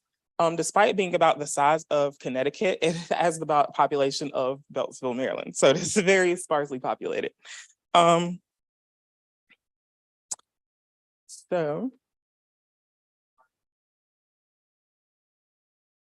one second, there we go.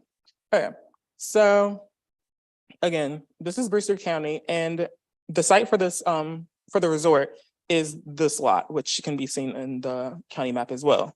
So the site is around 34,000 acres.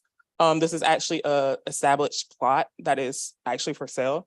So while I won't be completely developing the entire site, you can see here a very small portion of it is actually being developed. And the site is around 6 miles north of Persimmon Gap Visitor Center, which is essentially marks the entrance into Big Bend National Park. The site is crossed by the Santiago Mountains and named for the Y.E. Mesa landform, which can be seen here. And here are the Santiago Mountains crossing through the site. And it also is directly adjacent to Highway 385, which can be seen here, and it's the main corridor into Big Bend National Park. So here are a few pictures of the site. And again, you can see this is actually Santiago Mountain, the tallest in the Santiago Mountain range. And here's the Y.E. Mesa.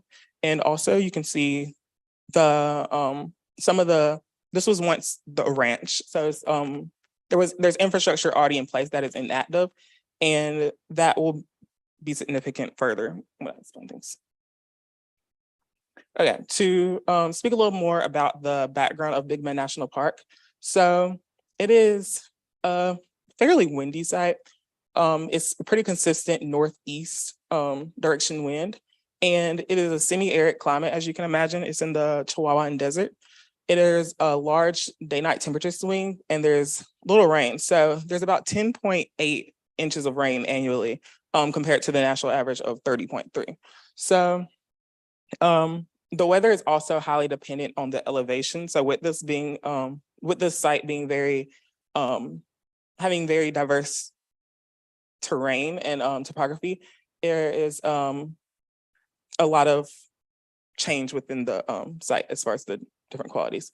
So it is also a very sunny site. So getting about 252 sunny days annually.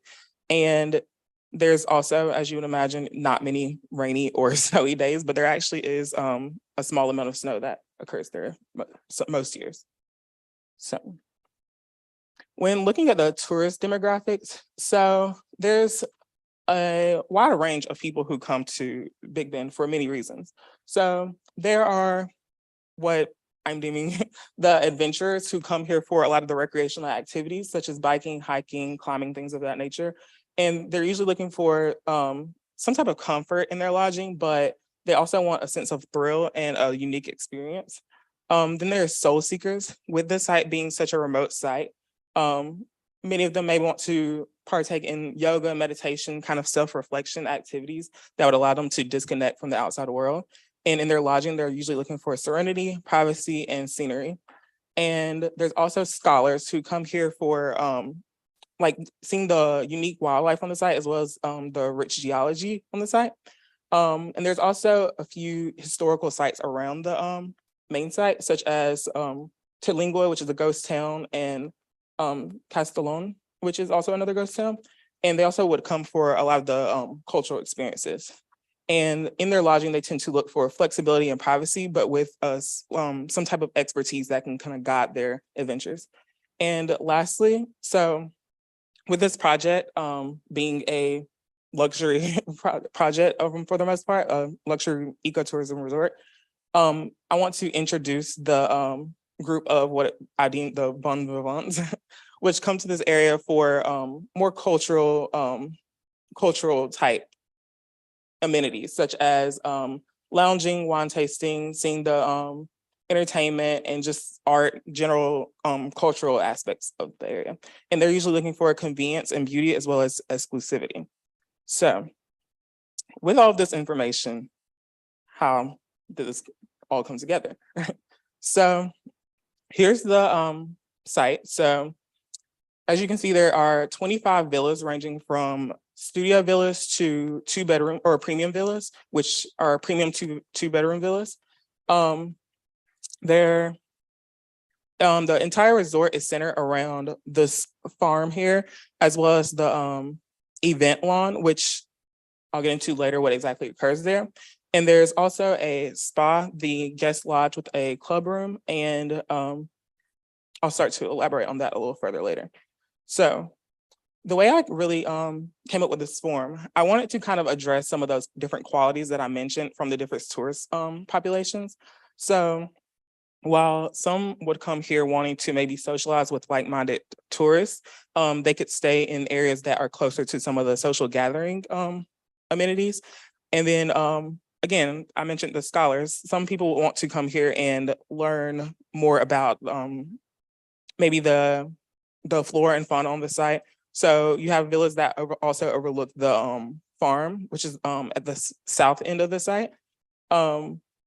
And then some who want to come and disconnect. So there's also what's deemed the sanctuary, which is secluded at the northernmost part of the site. And lastly, there are those who would like to kind of have a unique experience, maybe a trek to their villa. So there's also the overlook, which is actually perched above the entire villa or resort.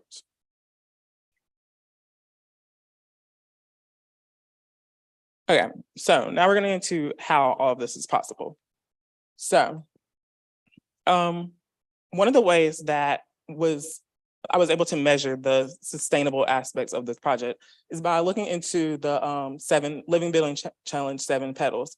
So as you can see, there's place, water, energy, health and happiness, materials, equity, and beauty. So we can kind of start to use those as guides to help us understand how this all is eco-friendly, essentially. So firstly, getting to the site. How do you get to the site? With tourism, a lot of times getting a bad rep for being unsustainable. One of the biggest parts of that is transportation. So we have to take into account, how are people going to get to such a remote site? Is it everyone driving? So the plan for this site would be to create a system of shuttles, 6 EV shuttles that would be able to get to the 2 nearest airports, El Paso and Midland, which are about 200 and almost 300 miles from the site. So as you can imagine, that this would be a difficult connection for most vehicles. So I had to take into account the specific types of vehicles that would be able to get you back and forth from those places without having to stop and make charges. So the shuttle system would kind of, guests would be incentivized to use these shuttles instead of driving, just so that you could limit the amount of gasoline being used. And so there would be a base or maybe 2 vehicles in each place that would kind of rotate, allowing workers in El Paso and Midland to actually have opportunities to work and bring guests to the site. So next, getting into the site. So there's actually established dirt paths through the site. So the small site here is actually only about 6 miles from the main road on an established dirt path. And there's 2 main ways to the site. And There's also a system of dirt roads that are very rarely used because there's not much still left on the site. So with these different paths, established paths, a lot of those can be converted into hiking and biking trails. So the system consists of 50 miles of those trails and again follows the clearings of those existing paths and would allow visitors to kind of trek the site, the entire site. And so this kind of straddles the fence between exploration and conservation. So while not trying to forge our own infrastructure, we kind of use what's already there and allow visitors to see most of the site while not essentially invading that space. Okay, so on the site, there's the furthest villas are about only 0.3 miles from the main lodge. So it is a very walkable area. So once the shuttles and the guests get on the site, there's actually solar canopy parking, which will come into play as well sooner or later in the presentation. As you can see here, some of the human scale of the actual site and how it's very walkable. It's not, you wouldn't really need vehicles to get around on the site. So looking at the farm, which the entire, which the resort is mostly centered around. So the farm would provide most of the food for the guests. So there's actually different areas of the farm. It's about 8 acres. And each area of the site is situated to accommodate certain types of plants. So while some are more shaded, some are the shade quality and the topography both are vastly different on each part of the site. And also there's actually livestock on the farm as well. So there's poultry and there's a goat farm on the site as well. They're fairly small, but they would be able to provide some of the food for the guests in the restaurant. And there is also composting, which I will get into later as well. These are some of the different fruits and vegetables that could be grown on the site. So really looking into what is possible to grow on the site and seeing that these are actually things that are grown in the area, it'll kind of be able, or it'll allow the like the chefs in the kitchen to prepare food that is actually local and like has a regional, shows the regional culture. So looking at the villa specifically, this applies to all of the buildings as well. All of the buildings are equipped with this infrastructure. So each of the building has these hydro panels, which actually takes water from the water or vapor from the air and creates potable water essentially. So there are arrays of these panels that would assist in collecting water for the site. So with this being a very dry climate, water was most definitely a challenge. So along with those hydro panels, there will actually still be a significant amount of water collected through the rainwater collection, and those would be able to be used for potable sources as well, and going through a filter. And not only is the way of collecting water ecologically friendly, but also the fixtures used in the different spaces are ecologically friendly as well. So there's a recycling shower that actually significantly reduces the amount of water that one uses in the shower. So you're able to steady use the same water through the shower. So next we have the energy. So each villa has its own array. They are completely separate from each other. They are not connected through any infrastructure whatsoever. So they're all equipped with the solar arrays, and the resort overall has a EUI of around 25. But with all these panels and the amount of solar energy production, it's actually a net positive energy site. And it is also a net net positive water site as well. I forgot to mention that. So looking at the different passive systems on the site. So not only are these villas, separate villas, oriented so that there's natural ventilation, but there's also operable windows and different fixtures that will allow air to circulate through the site. So there would be less need for conditioning. And there's also retractable sunshades that would allow solar heat gain when necessary, but you can also close them when the area or when overheating is likely. And also there's already a cantilever, so that is strategically designed to allow winter light in. So looking at some of the building principles, again, this runs through the entire site. So I've covered that there's natural ventilation, there's renewable energy and sun penetration into the building that would regulate the temperature. But there's also an illusion of seclusion, as I called it. So what this is essentially the site, again, is there's a lot of topography on the site.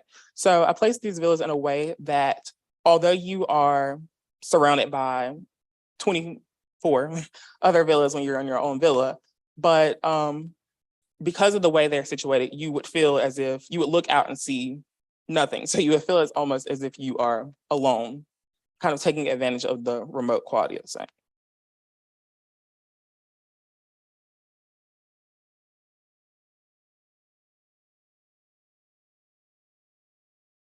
Okay, so here are some of the villa layouts. So again, these villas really, they're bridging the gap between indoor and the outdoor. So there's a lot of opportunities for light penetration, as well as a lot of like bifold doors and things like that kind of open up the space and makes it feel more of an indoor-outdoor experience. So here, here's the studio, 1-bedroom and 2-bedroom villas. And there's also the premium villas. So while this resort, like many, does not have a pool, or not like many, but like most resorts have the pool, but this one does not. And one of the ways that I was able to compensate with that was having these like large tubs instead. So these are available in the premium villas, and these villas are specific, like they aren't interchangeable like the others. So there's also additional activities on the site. So there's zip lining, hiking, climbing, things like that. So those the guests who come to the site wouldn't necessarily have to go to Big Bend to partake in these activities. They could simply just do everything on the site. So next, looking into the materials.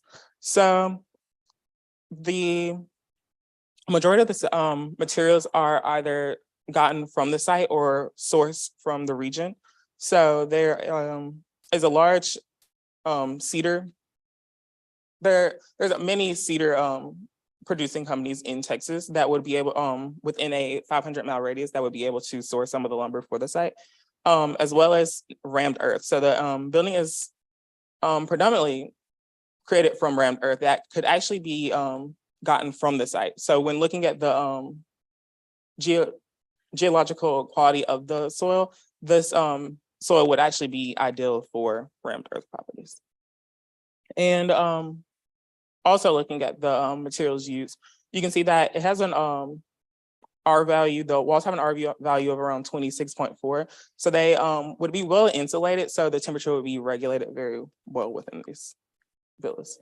So that also stems to the interior of the buildings as well. So many of the materials would be recycled materials. And again, you can see there's rammed earth in the interior or in the interiors as well. And then there will be recycled materials such as paper stuffing and natural fiber upholstery and organic cotton bedding.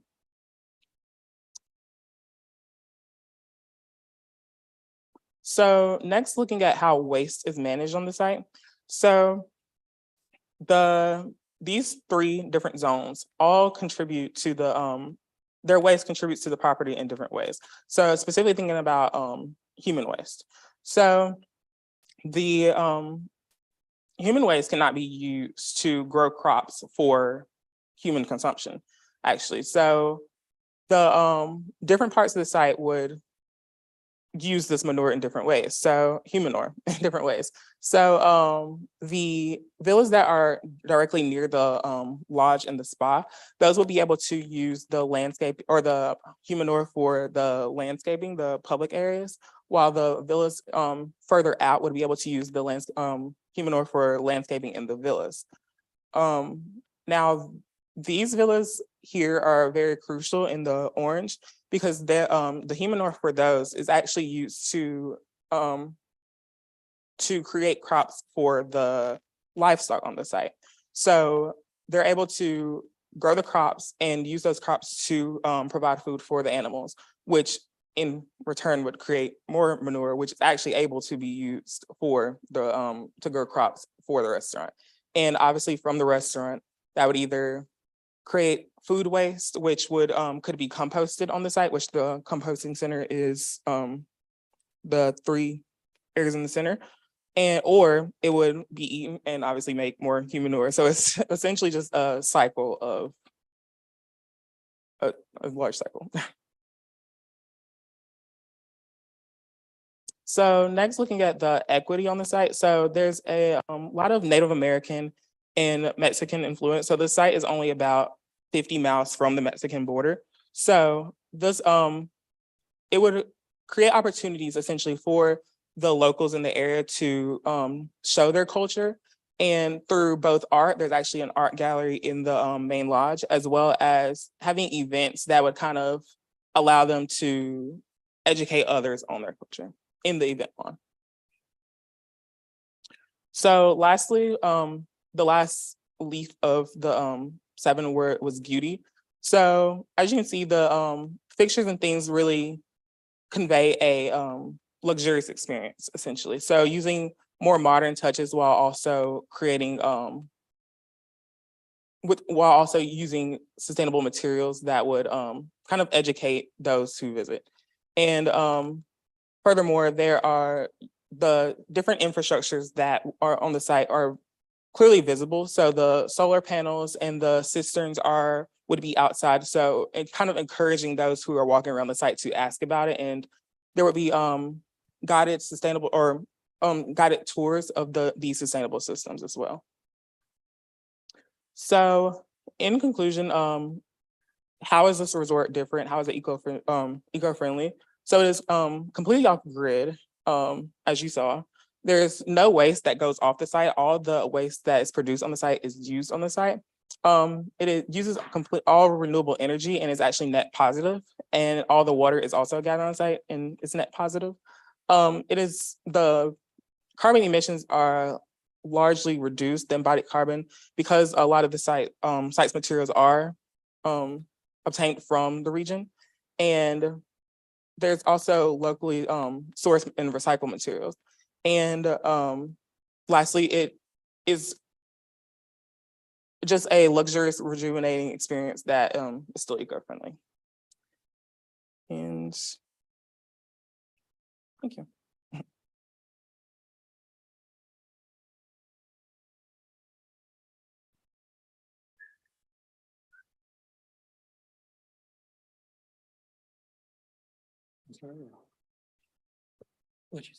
This is something new, lady. This is, well, one, I'll say that I appreciate your presentation. Everything on the board is, like, your graphics are very clear and they jump off the board and your presentation. Can you talk about the siting of the buildings a little bit more? So specifically how they were decided? Yeah, how it was decided, from a master plan kind of standpoint. So starting off specifically with the fact that it's a 34,000 acre site.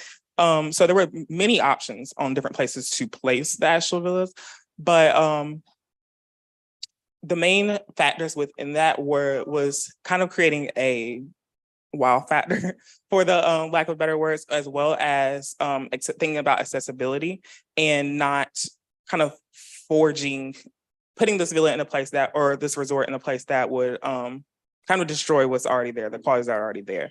So when deciding to put it there along the existing roads, as far as the actual layout, so thinking about, again, thinking about those different qualities and kind of almost in a radial pattern, kind of showing that you have these different qualities. So being right within the amenity spaces, having places for people to gather, all the way out to people having their own space, being completely secluded for those who do want to experience that.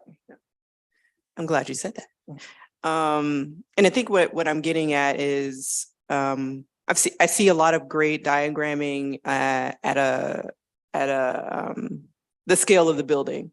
And I wonder if this type of diagramming, and which I'm sure you're doing kind of in the background anyway, this analysis of creating what looks like to be kind of this hub that has all the activity. And then as you mentioned, kind of radially kind of zoom out, you're more interested in creating secluded spaces, areas that are more, have more activity.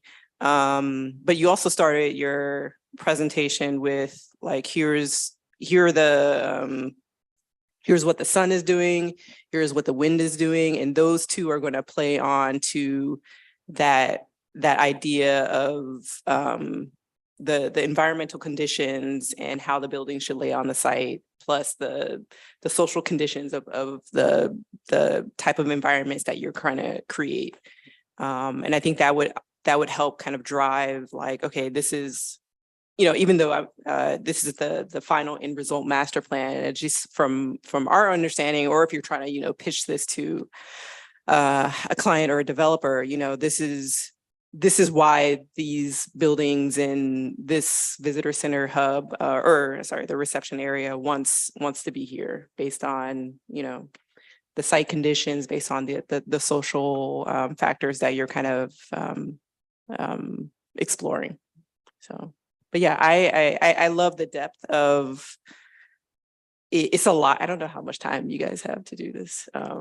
Probably not enough. But whenever you're going from site planning, well, coming up with your the issues that you're identifying, and then trying to resolve them through space planning, and then that spectrum of zooming out, and then talking about bike paths and even manure, like that's a lot of stuff to cover. So I definitely appreciated the depth that you went into for the project. Yeah, I do want to mention really quick. Sure. With that, I guess I didn't really get into it, but yeah. So the buildings were largely, again, situated, thinking about as you mentioned, the sun and the wind. Mm-hmm. So these fins are actually directed towards the specific, those specific elements. So with the wind being a easterly wind, while not creating a wind tunnel, they would hit these fins and kind of circulate through that space. Mm-hmm. While from the south, these fins are directly towards the south, and there's louvers on those, so that it would allow a lot of light in. So right. That's something that should be mentioned as well. And maybe their views too, like if they're views you want, people to look at and identify. I think some of this diagramming can be layered with all this information that can again drive why you're orienting and placing the building the way you want it, and how the architecture is responding to that as well.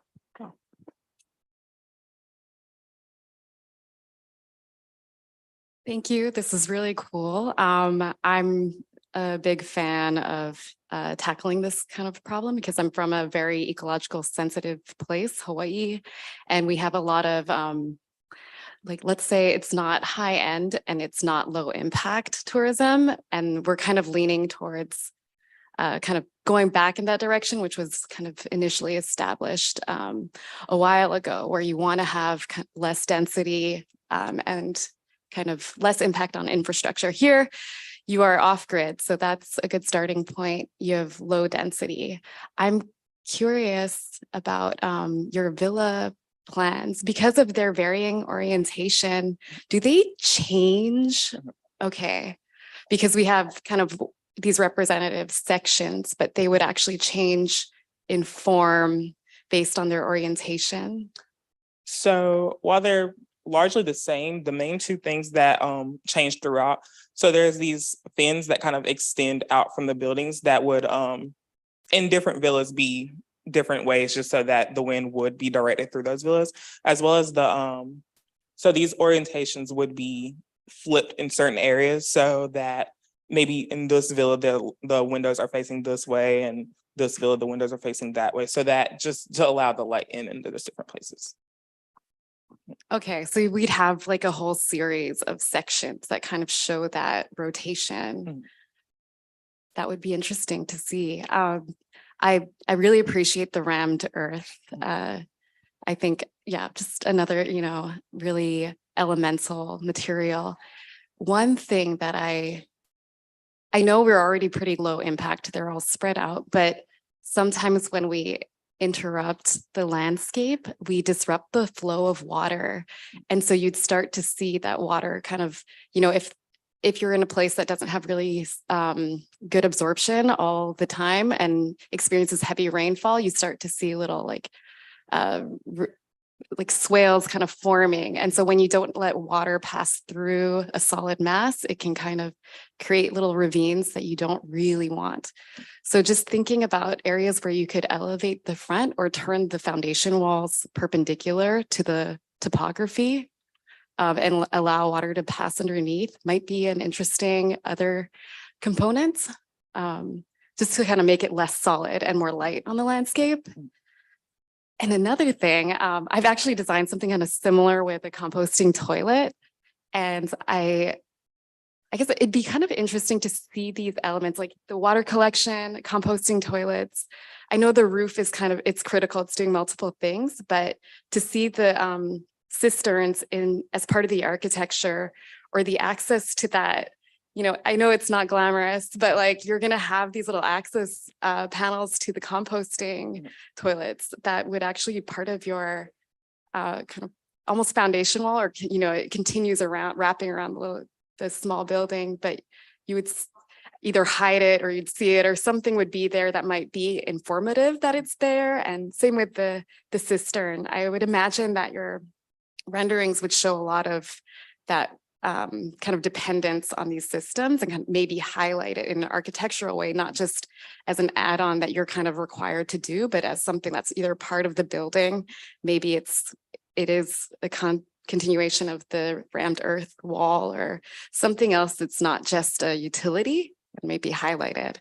And I think there was one more thing. Let me think about it. I think just formally, you could see that you have more variation or more opportunity to add variation. I think if you want it to kind of be luxurious and interesting, like thinking about kind of the event yard or like a perspective rendering, it really needs to kind of shine. I mean, rammed earth kind of does that for me, but I think for like an advertisement or something to attract people and like highlight that this is a luxury kind of resort, you're gonna have to think about your kind of perspectival money shot in a way. And I'm not fully getting it, but I think it's got a lot of potential there. All right, I'm going to follow up and add some to the three of the key things you said. So first, let's get the toilet thing out of the way first. No chance you'd use a water-based toilet or have any human waste here. It would all be electrified toilets. It would all turn all the waste into ash, and that ash would be reused because there's just no way you would waste water out here for a leach field or toilets. I lived in the desert Southwest. I lived with electric toilets. They're fantastic. Frankly, we could probably cut the amount of water we use in this country by 60% if we just changed all the toilets to electric toilets and stop using 2,000-year-old technology. But anyway, that's a different issue. Rule number one, when you're talking about solar, is building orientation. And you mentioned this, that was the first thing you mentioned. In our region, you want your buildings for ideal solar orientation, 23 degrees angle from the horizontal. This one's really, really close. When you're in a much more southern climate like this, you'd probably want to be closer to 30 degrees. Because if you took this building and you put it at 30 degrees, 0 or minus 30, the one that would use the less electricity is the one at 30 degrees, because it's going to have the least amount of solar gain in the afternoon and the evening. So I wonder, in talking about all these little pieces, if you could have set a rule that said, I'm going to design this for best solar orientation. And maybe all of these little pavilions, maybe that's the only thing in common with this main piece, is that they all have their long side at 30 degrees. And so all of a sudden there's this continuity of geometry and form that's very, very intentional because it's about solar energy. So the alternate way is you're sort of individually designing each one with shades and all that kind of stuff. And that's another way to go to it. Another thing you started to touch on was imagery. And so I really like these moments like this, where there's this dynamic geometry and there's a visual form and layering. You know, I wonder if some of this type of shading could start to exist in some of the other buildings. I mean, I think here in the plan, you know, this is a really neat space and a lot of nice geometrical things. I think the triangular nature relates to the triangular nature of the buildings. So this tells me a lot, just in pure architectural form, of what you're thinking is important ecologically. These spin walls also, which are very much about self-shading because of the way they're oriented to get shadow on this building in the late afternoon times. You know, that tells me exactly what you're thinking about in architectural form. It's telling me about sustainability. But then, you know, we get to something like this where every roof is just a flat roof and you stick a solar panel on top of it. Is that really talking about the architecture of it? I mean, why not just do like an angled shape roof and just make one whole roof plane solar panel and let the form of the building actually talk about the sustainable character that you're trying to put into it, rather than just something that's a mechanical thing that's stuck on top. So you can actually take these elements, the self-shading, the walls, the orientation, and those can all tell your story in just as strong a way as the materials. I do think the one thing I wanted to touch on last was, I do think you need a pool. And there's an amazing way that you can make a pool sustainable. And I've seen this done in California, so I know it works. You're in a climate that gets very cool at night. And I lived in a climate like that. I lived in the center of the state for a while. And what they would do is the pool would cool down during the day. And they'd have a simple heat exchanger and they'd have water pipes in the slabs. So in the morning, they'd take all the cool water from the pool, exchange it, run that cool temperature under the slabs, and take all the cool temperature from the slabs and put it in the pool. So the pool is warm when you got it in the morning and not freezing cold. So you can actually have a pool and make that a sustainable element with a heat exchanger. And it's a pretty neat way to do it. And again, that could, you know, I imagine this view, which is a view I absolutely love, right? I think I'd love it more if there was a pool there instead of the plants. So that right here at this end, I mean, what a great place with partial shading and all that. Maybe want to get some shading on the south side. But anyway, for me, I want all of that story of sustainability to actually show up in the architectural form to really, you know, tell me without having to hear the words that it's sustainable, that that's what you're going for. Does that make sense? Yeah, thank you.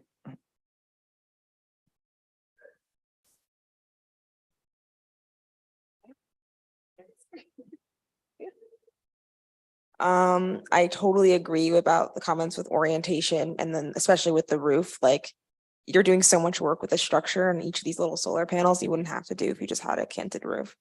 One thing I was thinking about, I really appreciated your narrative of how people are getting to the site and sort of the lower carbon emissions as well as gas usage. And just as another like nitpicky like thing about like, when you have people coming 300 miles away or 200 miles away, that's 4-hour, 5-hour drives. Realistically, you're going to have staff who are actually residing on site. And so one thing would be is like, because they're not going to commute 5 hours a day each way, right? So one thing to think about was like, where would the staff site actually be living and how they would occupy the space? How would they be somewhere more remote? Would they be within view? And so thinking about like that element, because in a place like this, there's probably as many staff as there are guests, if not more. And so I think that's just something to think about. I'm also really curious about your farming structure and just how you are going to kind of have a closed loop on the productive landscape.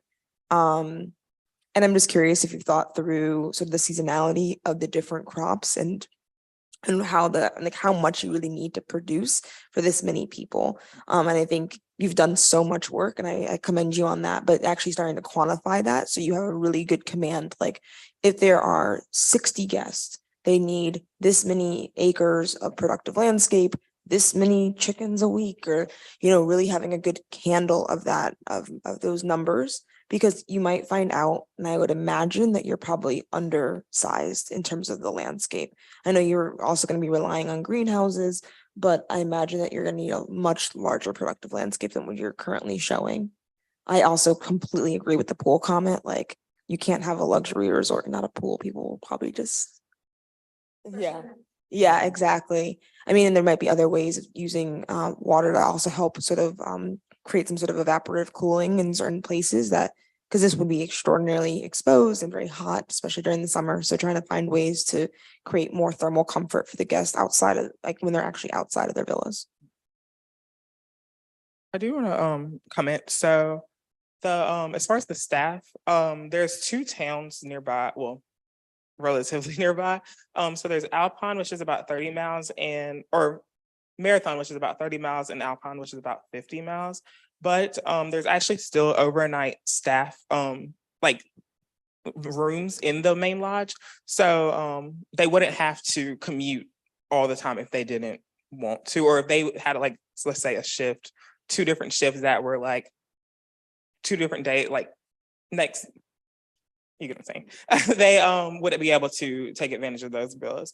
And I forgot the other comment, but yeah, farming, that's what it was. So we actually did start to look at how much land would be needed for all the guests, and it came out to be around 38 acres, which is actually much larger than the resort itself. So instead, we thought about just getting some of the food from the region rather than just on the site, because it kind of started to overshadow the idea of the site.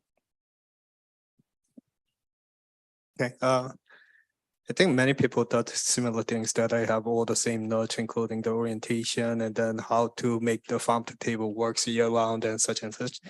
One thing that I want to start with is that, unless I'm mistaken, I think it's 3 different things between the sustainable tour and then the ecotourism and then the building sustainability. These are all 3 different things in my mind, at least. And you started explaining about the building sustainability, that how it will influence the whole resort campus being sustainable. That's great. But sustainable tourism is sustainable travel is a whole different thing. That it may be like sustainable, it may be sustainable for the people. You mentioned that in the presentation, it is also deeply related to the expense of the people who's coming here. In that sense, I'm not quite sure luxurious is the right word with that, because luxurious has the expense implication in there. I think we really should find the right word for that, like luxurious. Yeah, we want to create a nice environment for the people, but is there a better experience than the luxurious? Because you put this resort in the right place that you thought it will be in the place in the national park. So what is that word? How you explain that? So I think that will be important. In that sense, you started saving some expenses of whole campus by introducing all these passive sustainable ideas and the water collection. Does the water collection really works in this area with the low humidity? And it does. Yeah, I just had no idea. Yeah, that's great. Okay. Yes.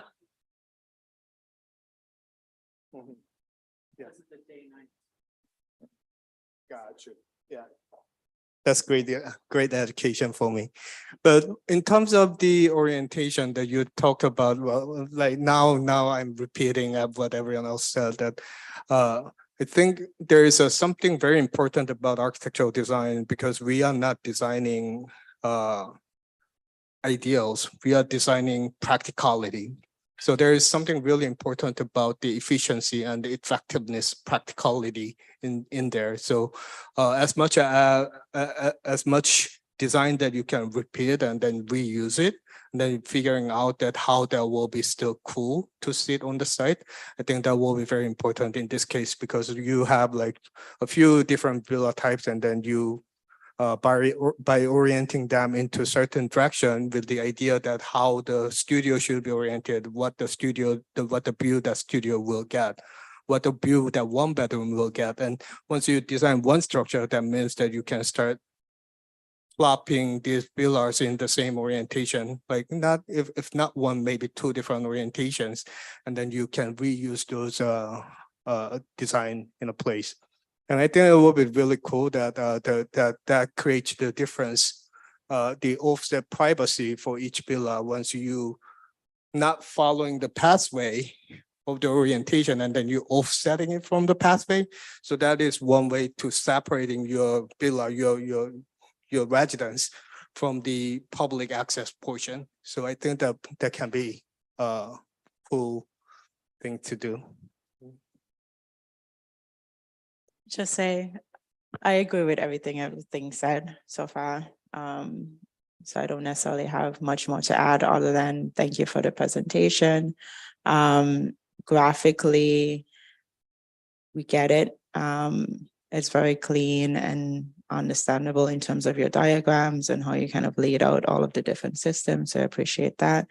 The site plan and this section is probably the hardest to kind of read in terms of just the color palette, I would say, of kind of breaking up some of the brown kind of natural terrain that we're seeing. But that's just kind of my personal taste as well. You mentioned one thing in the presentation that I would maybe not include or go into a deeper kind of depth to. One, I agree in terms of the farming and not being able to kind of provide all of the food needed. But as you probably know, traveling with food, I'm from the Caribbean, so I'm in an area that is all about luxury, all about like, how do you do food well with so much tourists kind of coming in, and the amount of waste is mostly in food. So I appreciate that you're starting to kind of think through some of that, but I think being able to kind of understand the percentage that you're really capturing here, and then thinking through like where the areas that is close enough to be able to accommodate some of the other food, or if you have to kind of part of your phase 2 that I see you're growing here should include some more food to kind of balance that back out at some point. And then you mentioned about this gallery and just the different cultures that's there and wanting to kind of tap into that.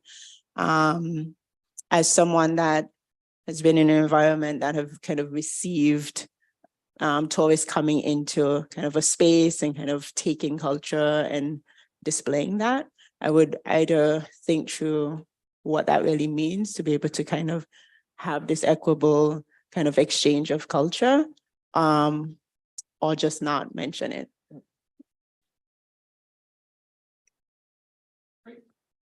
Thank you.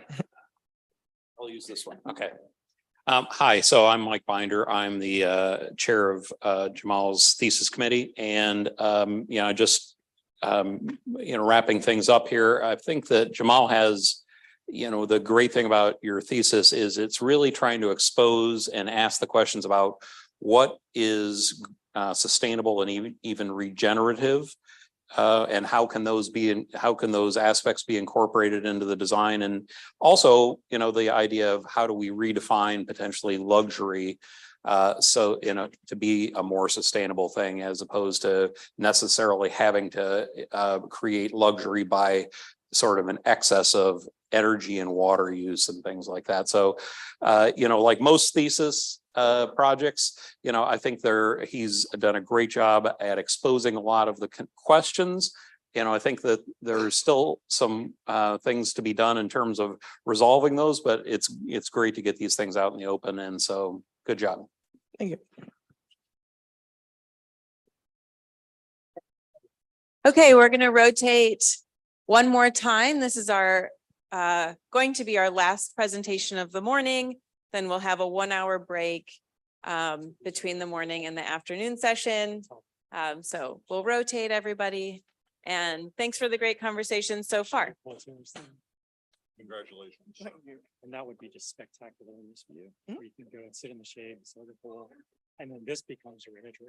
the triangular form reminds me of the mountains in the background, so it's like totally appropriate. You know, this becomes your image. So Oh, yeah. make the most of that as a form. It's really cool. Thank you. Congratulations. Thank you. Well done. Congratulations on getting. Thank you. So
I think the most important thing is that we have the slides here and then we have the camera going too. So if we can't screen share the slides, I think that's just going to be what it is.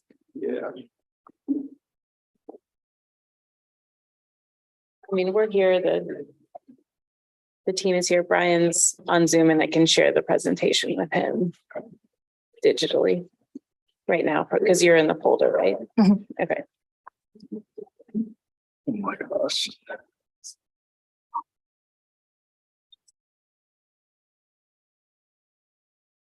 Yeah. All right.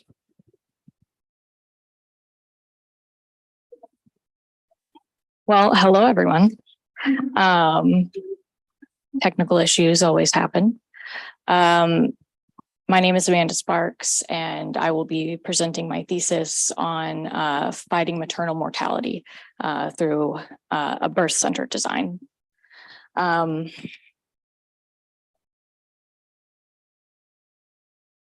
So understanding number one is that we have a huge problem in our country right now, is that maternal mortality rate is rising.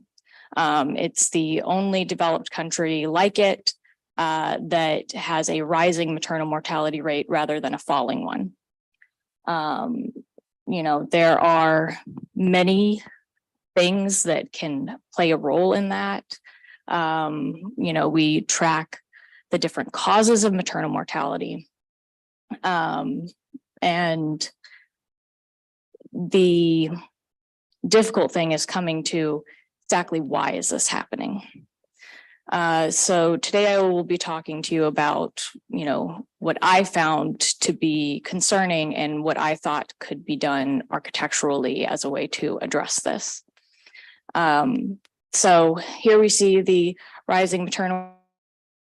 A lot of the concerns revolve around cardiovascular issues. And there's also a concerning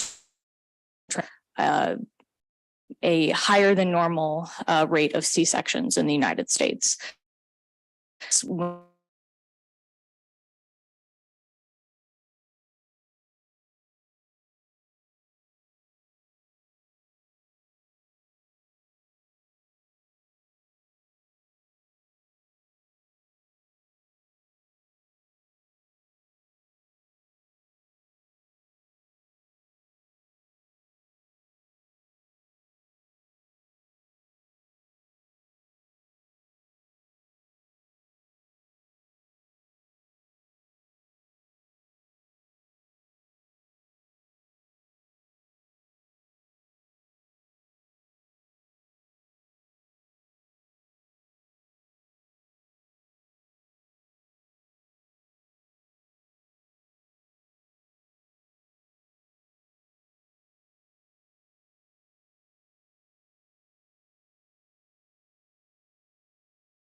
The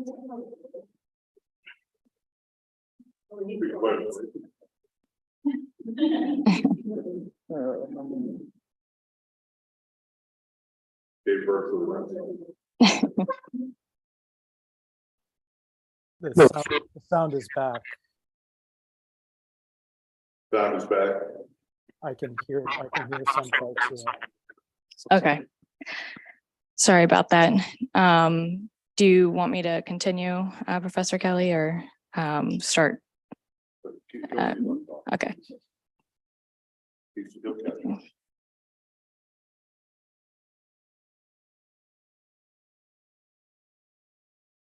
So in thinking of how to change the paradigm of what we currently do into something that could potentially improve the results we're getting in our healthcare, I came up with a few principles to guide my design.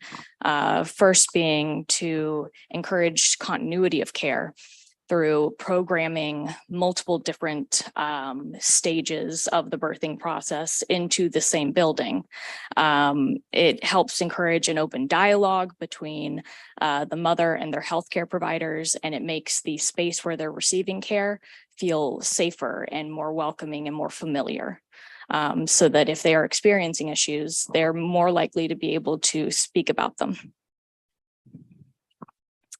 Another was creating accessible green space for patients as well as for staff in the community.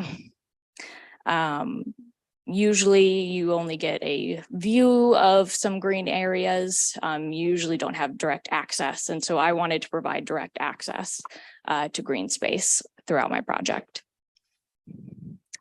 Making the labor delivery units smaller and emulating a home-like environment, breaking it down to a much closer unit that feels much more like a home.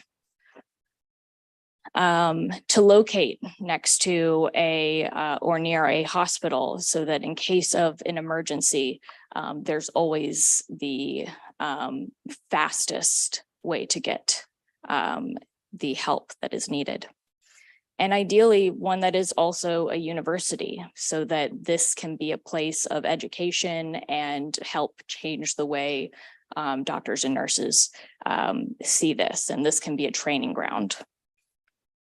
So the site I chose is in Newark, New Jersey, centered around Rutgers University Medical Hospital. This is the site that I chose, circled in traced in orange. It's currently a lot with a few buildings, and you can see some shots of what it is currently. And these are some shots from the other edge of the site on the more residential side of the site. So here you can see the relationship between the hospital and the site, as well as a sort of use area diagram. So all the blue is the healthcare. Currently, the site that I've chosen to work on is part of the orange commercial zone. There are some public civic related buildings in yellow, but the vast majority is residential. And so I took the most significant, heaviest traffic road as sort of what I would consider the front of my site right here. And that is what I use to sort of determine what is the front. So in developing the idea, I started with determining a module that would work both for rooms, but also for other spaces. And so I came up with a 20-foot module that could be repeated. And then those modules could be rearranged programmatically so that you have a mixture of patient rooms, nurse staff area, as well as what I'm calling a living space that is used by both. And that these units are then organized around green spaces. So Here you can see the overall axon of the site. There's a grade change from here to here. So the building is taller on this side than it is on that side. I reserved part of the site for a public park. And now I'm going to take you through sort of the arrival and experience of a mother. So upon arriving at the drop-off area, you enter into the atrium and are directed through the lower sets of gardens to your registration triage spaces. And when you have been determined that you're now going to be admitted, you travel through this connecting spine and then come to two of the birthing villas and one of the birthing apartment floors that are enlarged here. So we have 3 rooms as well as the nurse area, but everything is arranged in a way that feels more like an apartment. You walk into a living room and dining room, you have access to a kitchenette, and the boundaries become blurred between what is medical and what is more like a home environment. So here you can see the room set up for early labor. A minimal amount of equipment is out, but to allow for getting comfortable in the room and tracking progress. During delivery, all of the equipment comes out from behind these doors and is able to fill the room and provide all the services you could need. But in recovery, everything is able to be hidden away again. And the room becomes much more like a hotel room. And it has options for personalization, places to put pictures and flowers and things that, you know, mean something to you for people that may not have someone there that they want to be there. And all the while there is access to green space and gardens that you can walk around. Walking during labor is often very important and therapeutic. And this gives you a beautiful place in order to do that, that's protected.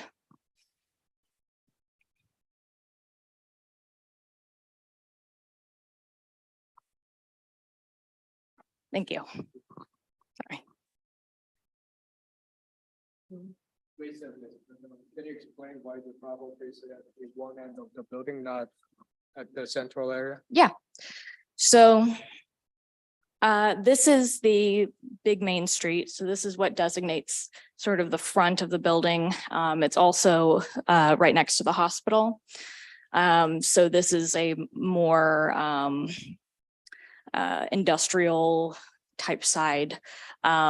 This is also a busy street, and then you have a residential street here. This was formerly an alley that is in line with an actual street. And so I made it part of the street again, but this is sort of the back area of a commercial building. So it becomes sort of like the service drop-off area. And the public space that I've reserved not only separates the drop-off from a busy street, but makes it really easy to pull in, drop off. There's temporary parking spots for valet parking, and then to continue on. So that's what drove the drop-off area being there. And where is that section there, the right of the words Canyon Street, it's got the interlocking. It looks like a tower. Where is that cut? Right in the middle of that. This part?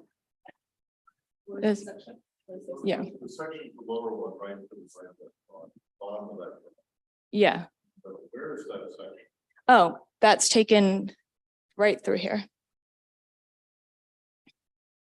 So there you can see the grade change that happens and these pockets of gardens that are created on both sides of the spine, which is sort of the organizational element of the project. The uphill side is the residential side? Yes. So that's the higher, so the Canyon Street side is higher. Yes, it's almost exactly 12 feet. And so that gives you the ability to sort of couch the birthing villas and make them residential scale. And then have something more in line with the Hute Hospital on the other side. The only place for that kind of section which occurred right in the middle. Right in the very middle. But there are other places where views to the garden exist. I'm done. Oh. But I'll hold on to this if you. I have, did you? Okay. I really commend you tackling a really difficult problem. And I think a lot of times really great projects emerge from really like robust problems. One thing I would have wished we could have seen a little bit more of is more of the narrative of the people. And I know you've kind of done these profiles on the boards, but Newark, New Jersey, I have a lot of familiarity with Newark. I've done work there.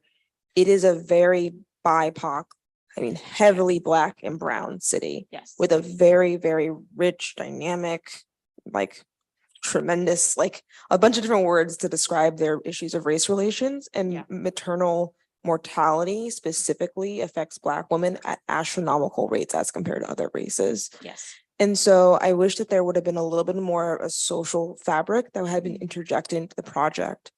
Aside from that, I'm a little confused. What are these towers on this side? Are those like on the Bergen Street side? What is that side of the building? So these house the sort of, on the lower level, you have the registration and the triage areas that you flow through. And on the upper levels, those are sort of the nurse station hubs. So they have everything they need generally in the birthing floors, but that is where they're able to have their own sort of community of working with the staff and talking through issues and what they're going through. And how many birthing rooms are there? So total there are 12. Okay.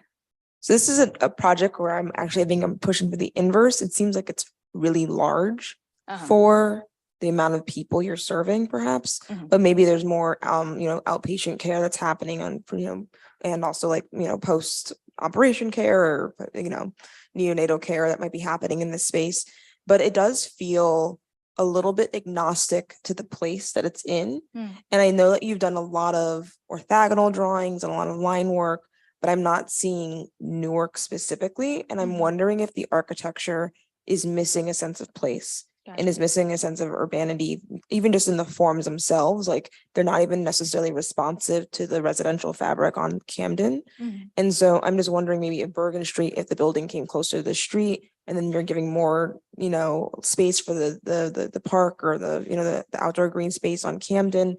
But there seems to be, I think a little bit more attention to that could have really enriched the project and give it a sense of greater place.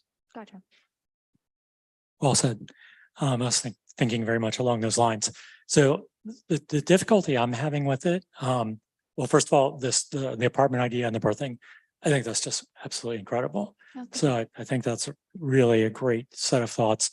I don't know if it's an original set of thoughts or if you've found these examples somewhere, but anyway, I think that's absolutely wonderful. I think I'm having similar difficulties along Bergen Street, and there are a couple of reasons why. And it's a hierarchy and scale thing. So I look at this form with these really tall walls, and I'm going to assume you're putting mechanical in there or something. Yes. But then there's this much more delicate building here with much smaller pieces and much more older institutional looking. And I just kind of wish that this just came all the way through the front and this just dropped down and there were like just 4 smaller pieces on the front instead of this really, really large one on the end. I mean, you've even started to pick up on that. It's like it just wants to come all the way through. Yeah. And then, you know, the idea of the green space and having it to occupy, then you get like 4 beautiful little roof terraces that are not like right down adjacent to a very busy street. And so you start to get this variety of places where you could have this green and this experience. And then it would tell me that this is the most important thing. And these are all appendages. Whereas right now it's kind of a front and back with kind of, it's a little bit almost shopping mall kind of quality with the major department stores on the end and the littler ones in the middle. But I just think if you just drop that a little bit and ran this through, because when I first look at this, I think, oh, that looks like it might have been an existing hospital building. And then they built all these 4 additions to make it larger and they took up all this green. But it's just in the form. I think this and this could be toned down and it would make the whole thing feel much more comfortable and coherent. Gotcha. Thank you. It's an interesting program choice because it's neither. It seems to me your intent is neither to make something as institutional looking as a hospital and bring the so-called comforts of home to a kind of project like this, right? And so, which I think is admirable. I don't know. It seems to me that, you know, as a sort of broad statement, typical modern architecture, it's hard to do that. Because much of modern architecture, as Colin Rowe observed, had an overly tragic sense to it, right? And it doesn't translate itself really well to those sorts of scale moves. It was some exceptions. There are some buildings that do that rather well and some architects that did it rather well. And I guess some of the things that I wonder about is what scale would those buildings on Bergen Street really look like? Like what are the scalar breakdowns of that would help to kind of make it seem like a big wall of glass, less like a big wall of glass and more like something that had some of the things one would find more in, say, an apartment building, you know, something that had perhaps a little bit more scale. I don't know that you can get down to the single family house sort of level of things. And I guess I just wonder whether the style of the architecture chosen lends itself very easily to what you're trying to do. I think that's a question. And we rarely talk about style in thesis reviews, but we should, I think, because I think some things work better than other things. The second question I would have along those lines is whether or not some of the pavilions ought to have more of a kind of sense of home about them, that when you come in, there's a foyer and there's a sense of an interior facade, and you really have a sense that this is my house. And they're laid out a little bit more like a house where they do have a kind of living room up front. I suppose you have that and stuff, but the definition of those rooms and the way they actually relate to each other in the front part of the plan of the blow up there, I think it still looks a little institutional to me, that there's a big hallway and things. And I wonder a little bit whether some of the planning of that could have been more like, have more of a domestic sense to it, which I think is some of the things that it's a little bit missing for me. Yeah, that was a line I walked throughout the entire process of designing, is making something that we're sort of resistant to the idea of midwifery and birthing centers that are more informal than hospital settings in this country. It's not currently very popular, but I think it's rising in popularity. But it's, I think, a model that we should be interested in.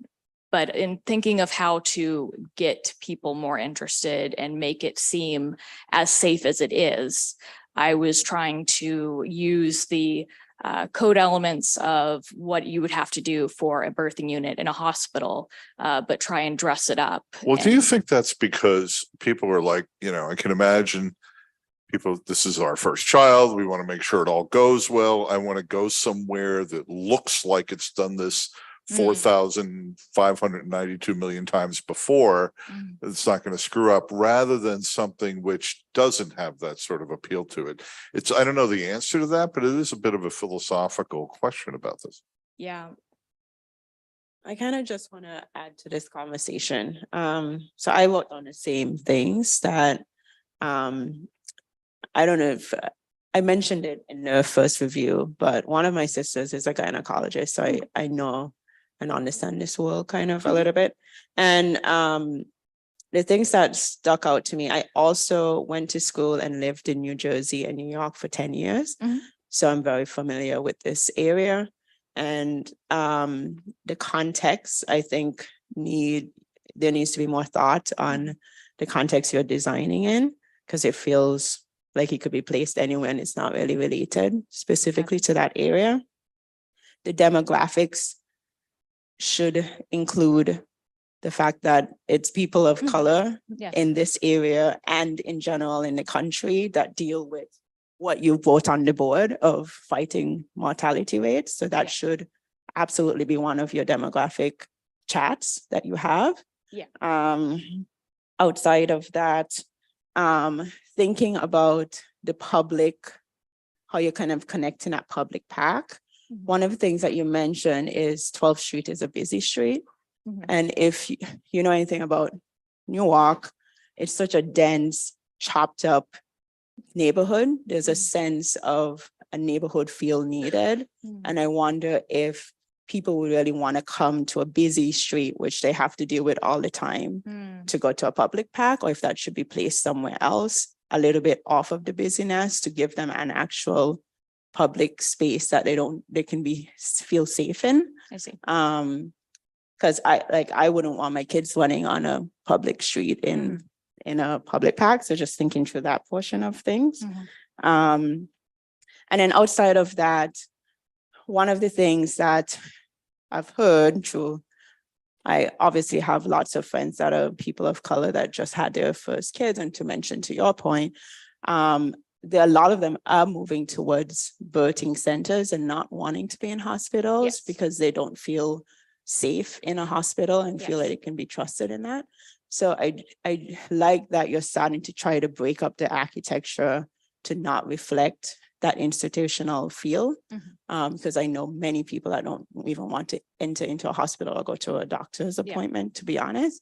But I wonder on this side of the street with all of these tall towers, this thing that came to me is the scale and whether the scale of the buildings in general really reflect that of this idea of saying you want to give this homey kind of smaller scale. And I see you're doing it internally with the rooms, but I'm wondering if there's a way to kind of think through form in a way that brings the whole thing down in scale and not necessarily have so much rooms and infrastructure included into it, especially if it's right next to a hospital that they can kind of walk into. So those are the things that kind of triggered me in seeing this a little bit. Thank you. Just to add on to the comment about the contextual response and then hierarchy of the building, that I think the reason why I was confused why the main drop-off will be on the side was because of the overall organization of the building floor plan that is so symmetrical. And then when you make a building symmetry, there is an implication that there is an entry at the central location. Think about National Gallery of Art. They have the side entry, they coming in. But where do you go first? Do you go to the central area to get into the building first? And then side is the extras that you're getting into there. So I think there should be some idea of how the hierarchically it will be responding to the context and then program itself in the building. So the first entry maybe becomes the lower portion of the building, as Devon says, that maybe 2 stories, and then there's a spine just coming through that is capping or like it's sitting slightly back so you can see the spine behind it. And then maybe the apartment portion is like coming on this side and the other side, depending on which side you have more open space toward to. So it is not always facing to the one side or the other side. So you give the variety of experience to the people that whoever using different, I don't know how many times the same person will use the same room, but there will be variety of the experience that you can give because of the idea of that you have multiple garden space in multiple level, including the park, that all connection through that building and then outside that also gives that idea of the variety of the building as well. And with that, the early labor delivery and recovery, I wonder if it is not just the sequential layout. So Please. it's not a sequential Sure. layout. Okay. I was trying to show the rooms in the different stages. Okay. Every room is everything. Okay. So they all transform. They have these areas where they keep the equipment. And so they start like this as you arrive. But as you move into delivery, the equipment that's now hidden comes out. And then when you have delivered and you are in recovery, the equipment goes back in, and the other half of the bed comes and adjoins to make a queen size bed. So they're all labor delivery recovery rooms.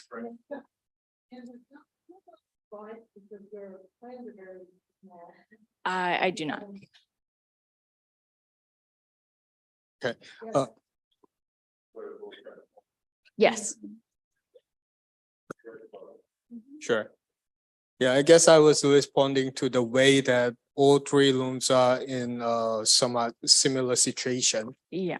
That in my mind, there should be different level of privacy that you need to give on different ones. So I wonder that if that may want to be laid out differently, but I'm not expert on this part. So I just wanted see that if there's thinking behind it. Yeah, I thought about the privacy and the views when it came to the windows in the rooms. You have a large picture window bordered by more opaque windows so that you can get some natural light, but there's privacy. And there are sort of shoji-like screen shutters that can come through and close it. So here they're partially closed, here they're fully closed, and there they're fully open to give you views or privacy as you want it. You know, one measure of a good piece of architecture, this is a very strange comment, but it's a good piece of architecture is that you could imagine it as something else. In other words, buildings oftentimes outlive their initial program. That's the reality. Healthcare buildings change a lot too because guts change. Yeah. And I think in general, I think it probably could be adapted as a lot of things. What's nice about it is the wings have these smaller floor plates, which these days is always a challenge to get because of the way people do these hospitals and stuff. The one area where I think I probably would want to rethink a little bit is that little green slot next to the smaller cubes on the bottom half of the plan there. I think what happens there, you have an excessive amount of perimeter there that you have to build in a kind of funny place where you're not getting a whole lot of it doesn't add up to a whole lot, you know, whereas on the other side of the hallway where the residential pieces are simply straightforwardly attached to the spine, it makes a whole lot more sense. I can understand the reason why you put that green slot in there, but it tends to make the building very much more complicated in terms of how much exterior wall you have to deal with and how you get all the mechanical systems from probably that spine into those wing pieces and stuff. And it adds a level of complexity that would make it, if you were renovating that building, chances are those pieces would get filled in because they don't do as much for you as I think they do. Gotcha. Yeah, I could turn this into an apartment building in about 10 minutes. But I think that's, so many buildings, the great cities are filled with buildings that started off as one thing and are something else. And today we have this tremendous problem of buildings, particularly office buildings with post-tension slabs and very deep floor plates, where they can't be used for anything other than what their original design was for. The only thing left to do is to tear them down. And I think, you know, the sort of residential scale of this lends it to sort of its adaptability well into the future, which I think would be a good thing. And one thing I was thinking about, I do commend you on your sort of the transition of the room itself, but I wonder if it's still too conventional to a hospital environment, to a clinical space. And whether or not really were looking into alternative birthing practices. So like in the United States, birth on our backs. Where in a lot of countries, people do it while they're squatting or they're Yes. Yes. So there's extra room and there are portable birthing pools. One of the rooms has a birthing pool already in there permanently. And the other ones have that extra space where if that was something you wanted, you could have it. I think that's a really fair comment. all of my research was this push and pull between, people being really upset with the healthcare experience, but also people being unjustly distrustful of or unjustly attached to the way we've done things in America. And so that's how you get, Sanhujori centers in South Korea, where they're almost like a spa where the women go and give birth, and they are taken care of extensively in their recovery for months at a time. And so I work at a healthcare architecture firm at the moment. So I was dealing with knowing what would be built and that it would not be this. And so trying to think of ways to start to bridge that gap and get closer to it. I think that is a great example. It was a good example of that, like what happened after. Which I think you guys maybe very much like, okay, Goodbye. Yeah. And I am sorry, I'm really whatever.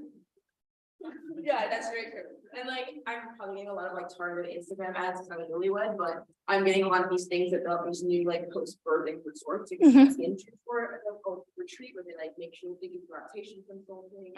They basically make sure that the baby stays alive for at least 48 hours after giving birth. Yeah. And I'm wondering if a center like this could actually become a bit more of a stay and actually really support someone in those early days. Yeah, in programming the rest of the building, sort of the upper areas of these and the front bit, I included counseling centers, as well as a gynecologist office and multi-use education spaces where people could have sort of a community building class of, other mothers that are going to be delivering here, doing yoga together, getting education, and trying to make this a place that you have visited so many times before you come to give birth and will continue to go to after you've given birth, so that the care just doesn't stop and truncate right there. I have a cafeteria at the bottom. Well, lots of help. Well, that's I asked it because I think that. Oh, a program key. Yeah. Gotcha. Gotcha. I was going to mention, actually, a lot of the comments I was going to mention were mentioned.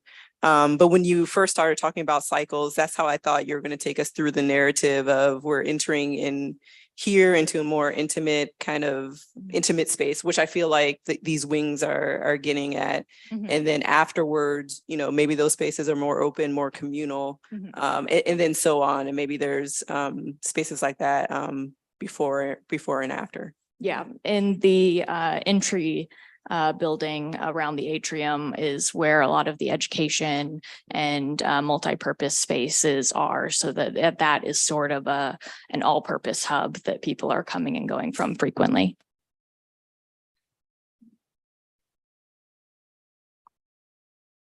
It is a. Oh, yeah, I guess. All right. I guess I'm having a little, aside from it being a great project and a really important subject, I think my struggle with the presentation is that I can't really understand the materiality. And I think that is an important component, especially, I think the interiors, it's important, but this axon makes it look like a much larger scale than it is because of the mullion pattern. Gotcha. So I would probably look a little more closely and see if your facade relates to your floor plan. I don't think it doesn't look, like they're related, because I know you have a lot more solid walls here than what I'm perceiving there. So the actual architecture is a little hard to read.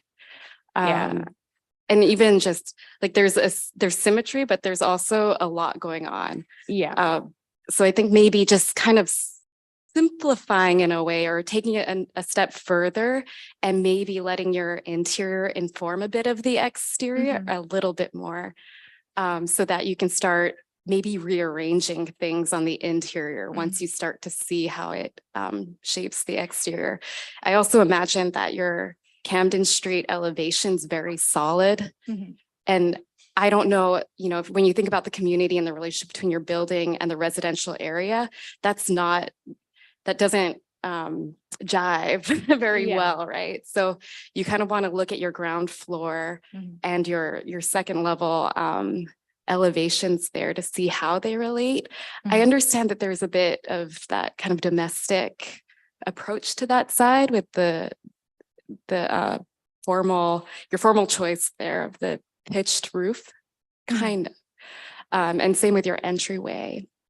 And then you've got like the other kind of concept. I'm just trying to read your like design concept. And I think that it'd be a good diagram to see like how you came up with the form, kind of zooming out. Even if it was post-rationalized, like I think it would help add to the project and just kind of speak to the scale, because it is, very advantageous to have the Camden Street elevation like that and come down to the Bergen Street, where you can have a taller building.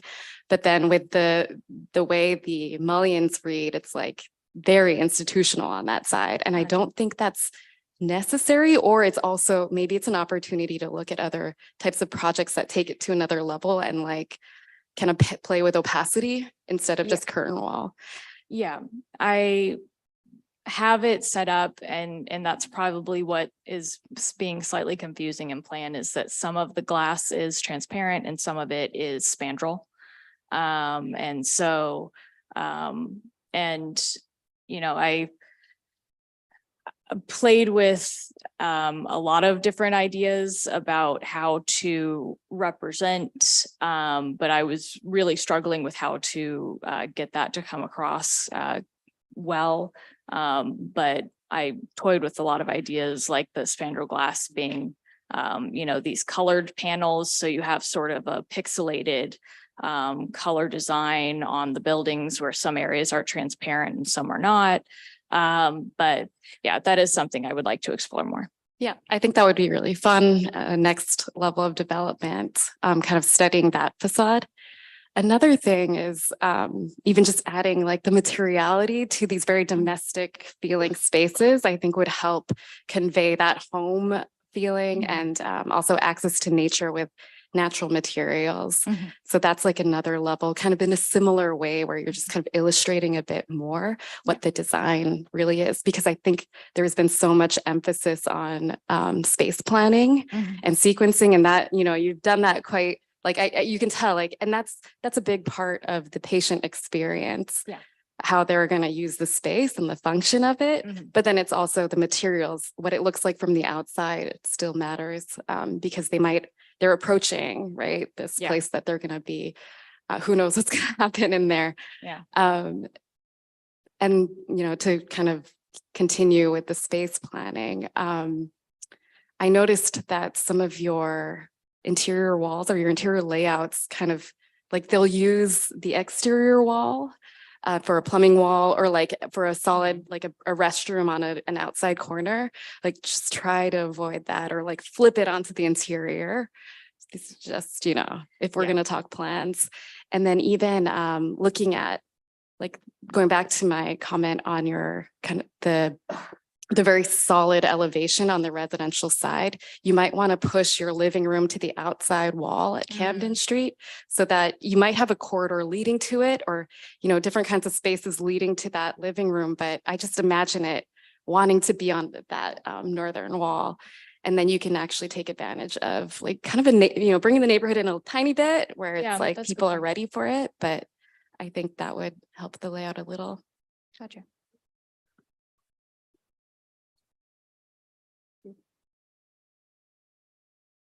I think one of the challenges here, it seems pretty evident to me, is in as much as I know about medical planning, it's incredibly detailed in particular and starts from the bed out, or the operating room out. And it's the amount of knowledge required to successfully operate in that field.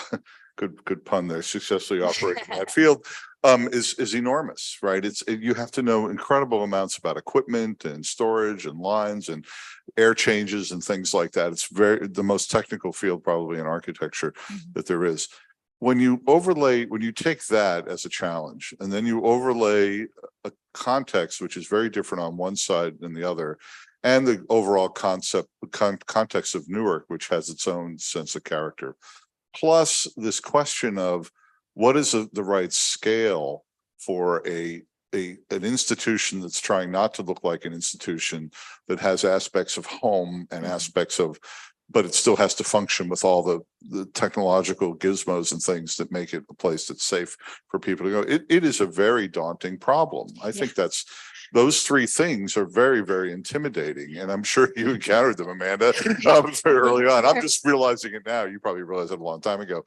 But I think the comments the jury have made about the scale, I think are interesting, because at one level, I think you've handled the scale of the patient experience on the inside of the building nicely, when you're in that room there and it transforms from one thing to another.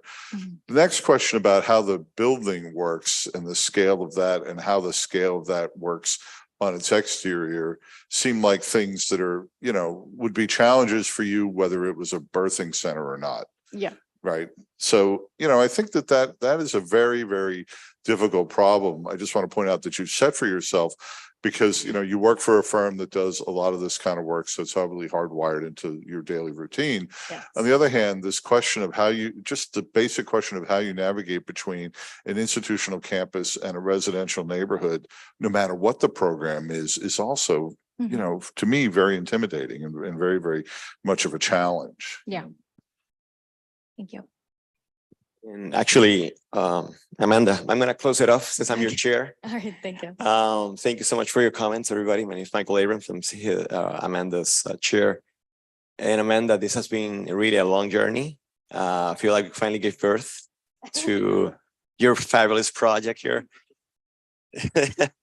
I know, Amanda, going back to Matt Bell's actually comment, because it is probably one of the most difficult type of prototypes to deal with, right? Hospitality and hospitals design. And we touch a lot on the sizes of this, the scale, the spine. Oh my God, how many conversations we have about the spine? It's like numerous, right?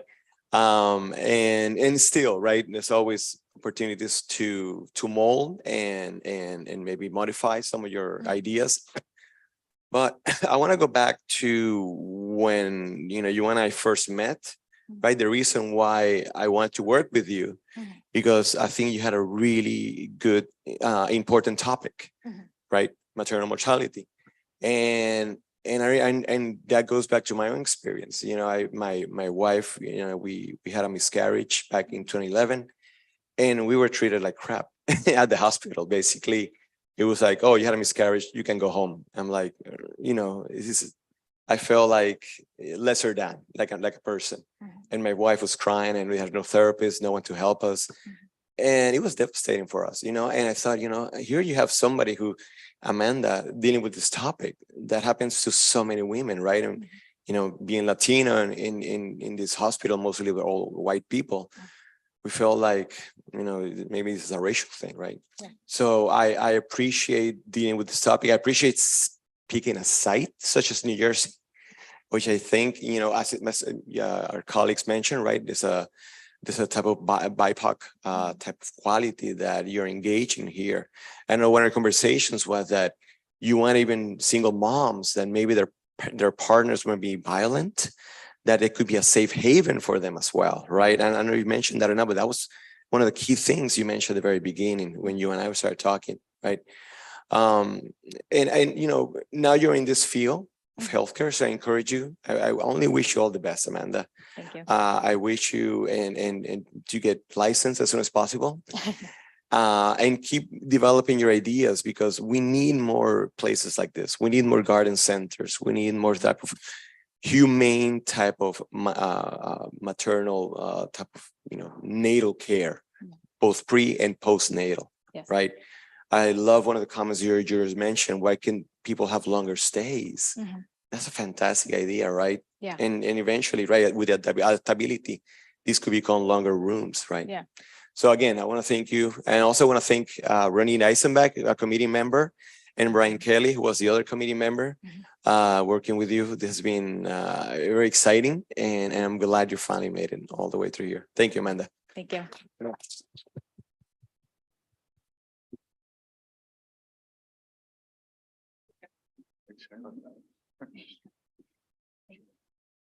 Okay, so morning students need to pin down, so the afternoon students can pin up, and during people will head upstairs, and we'll be back here at 2 p.m.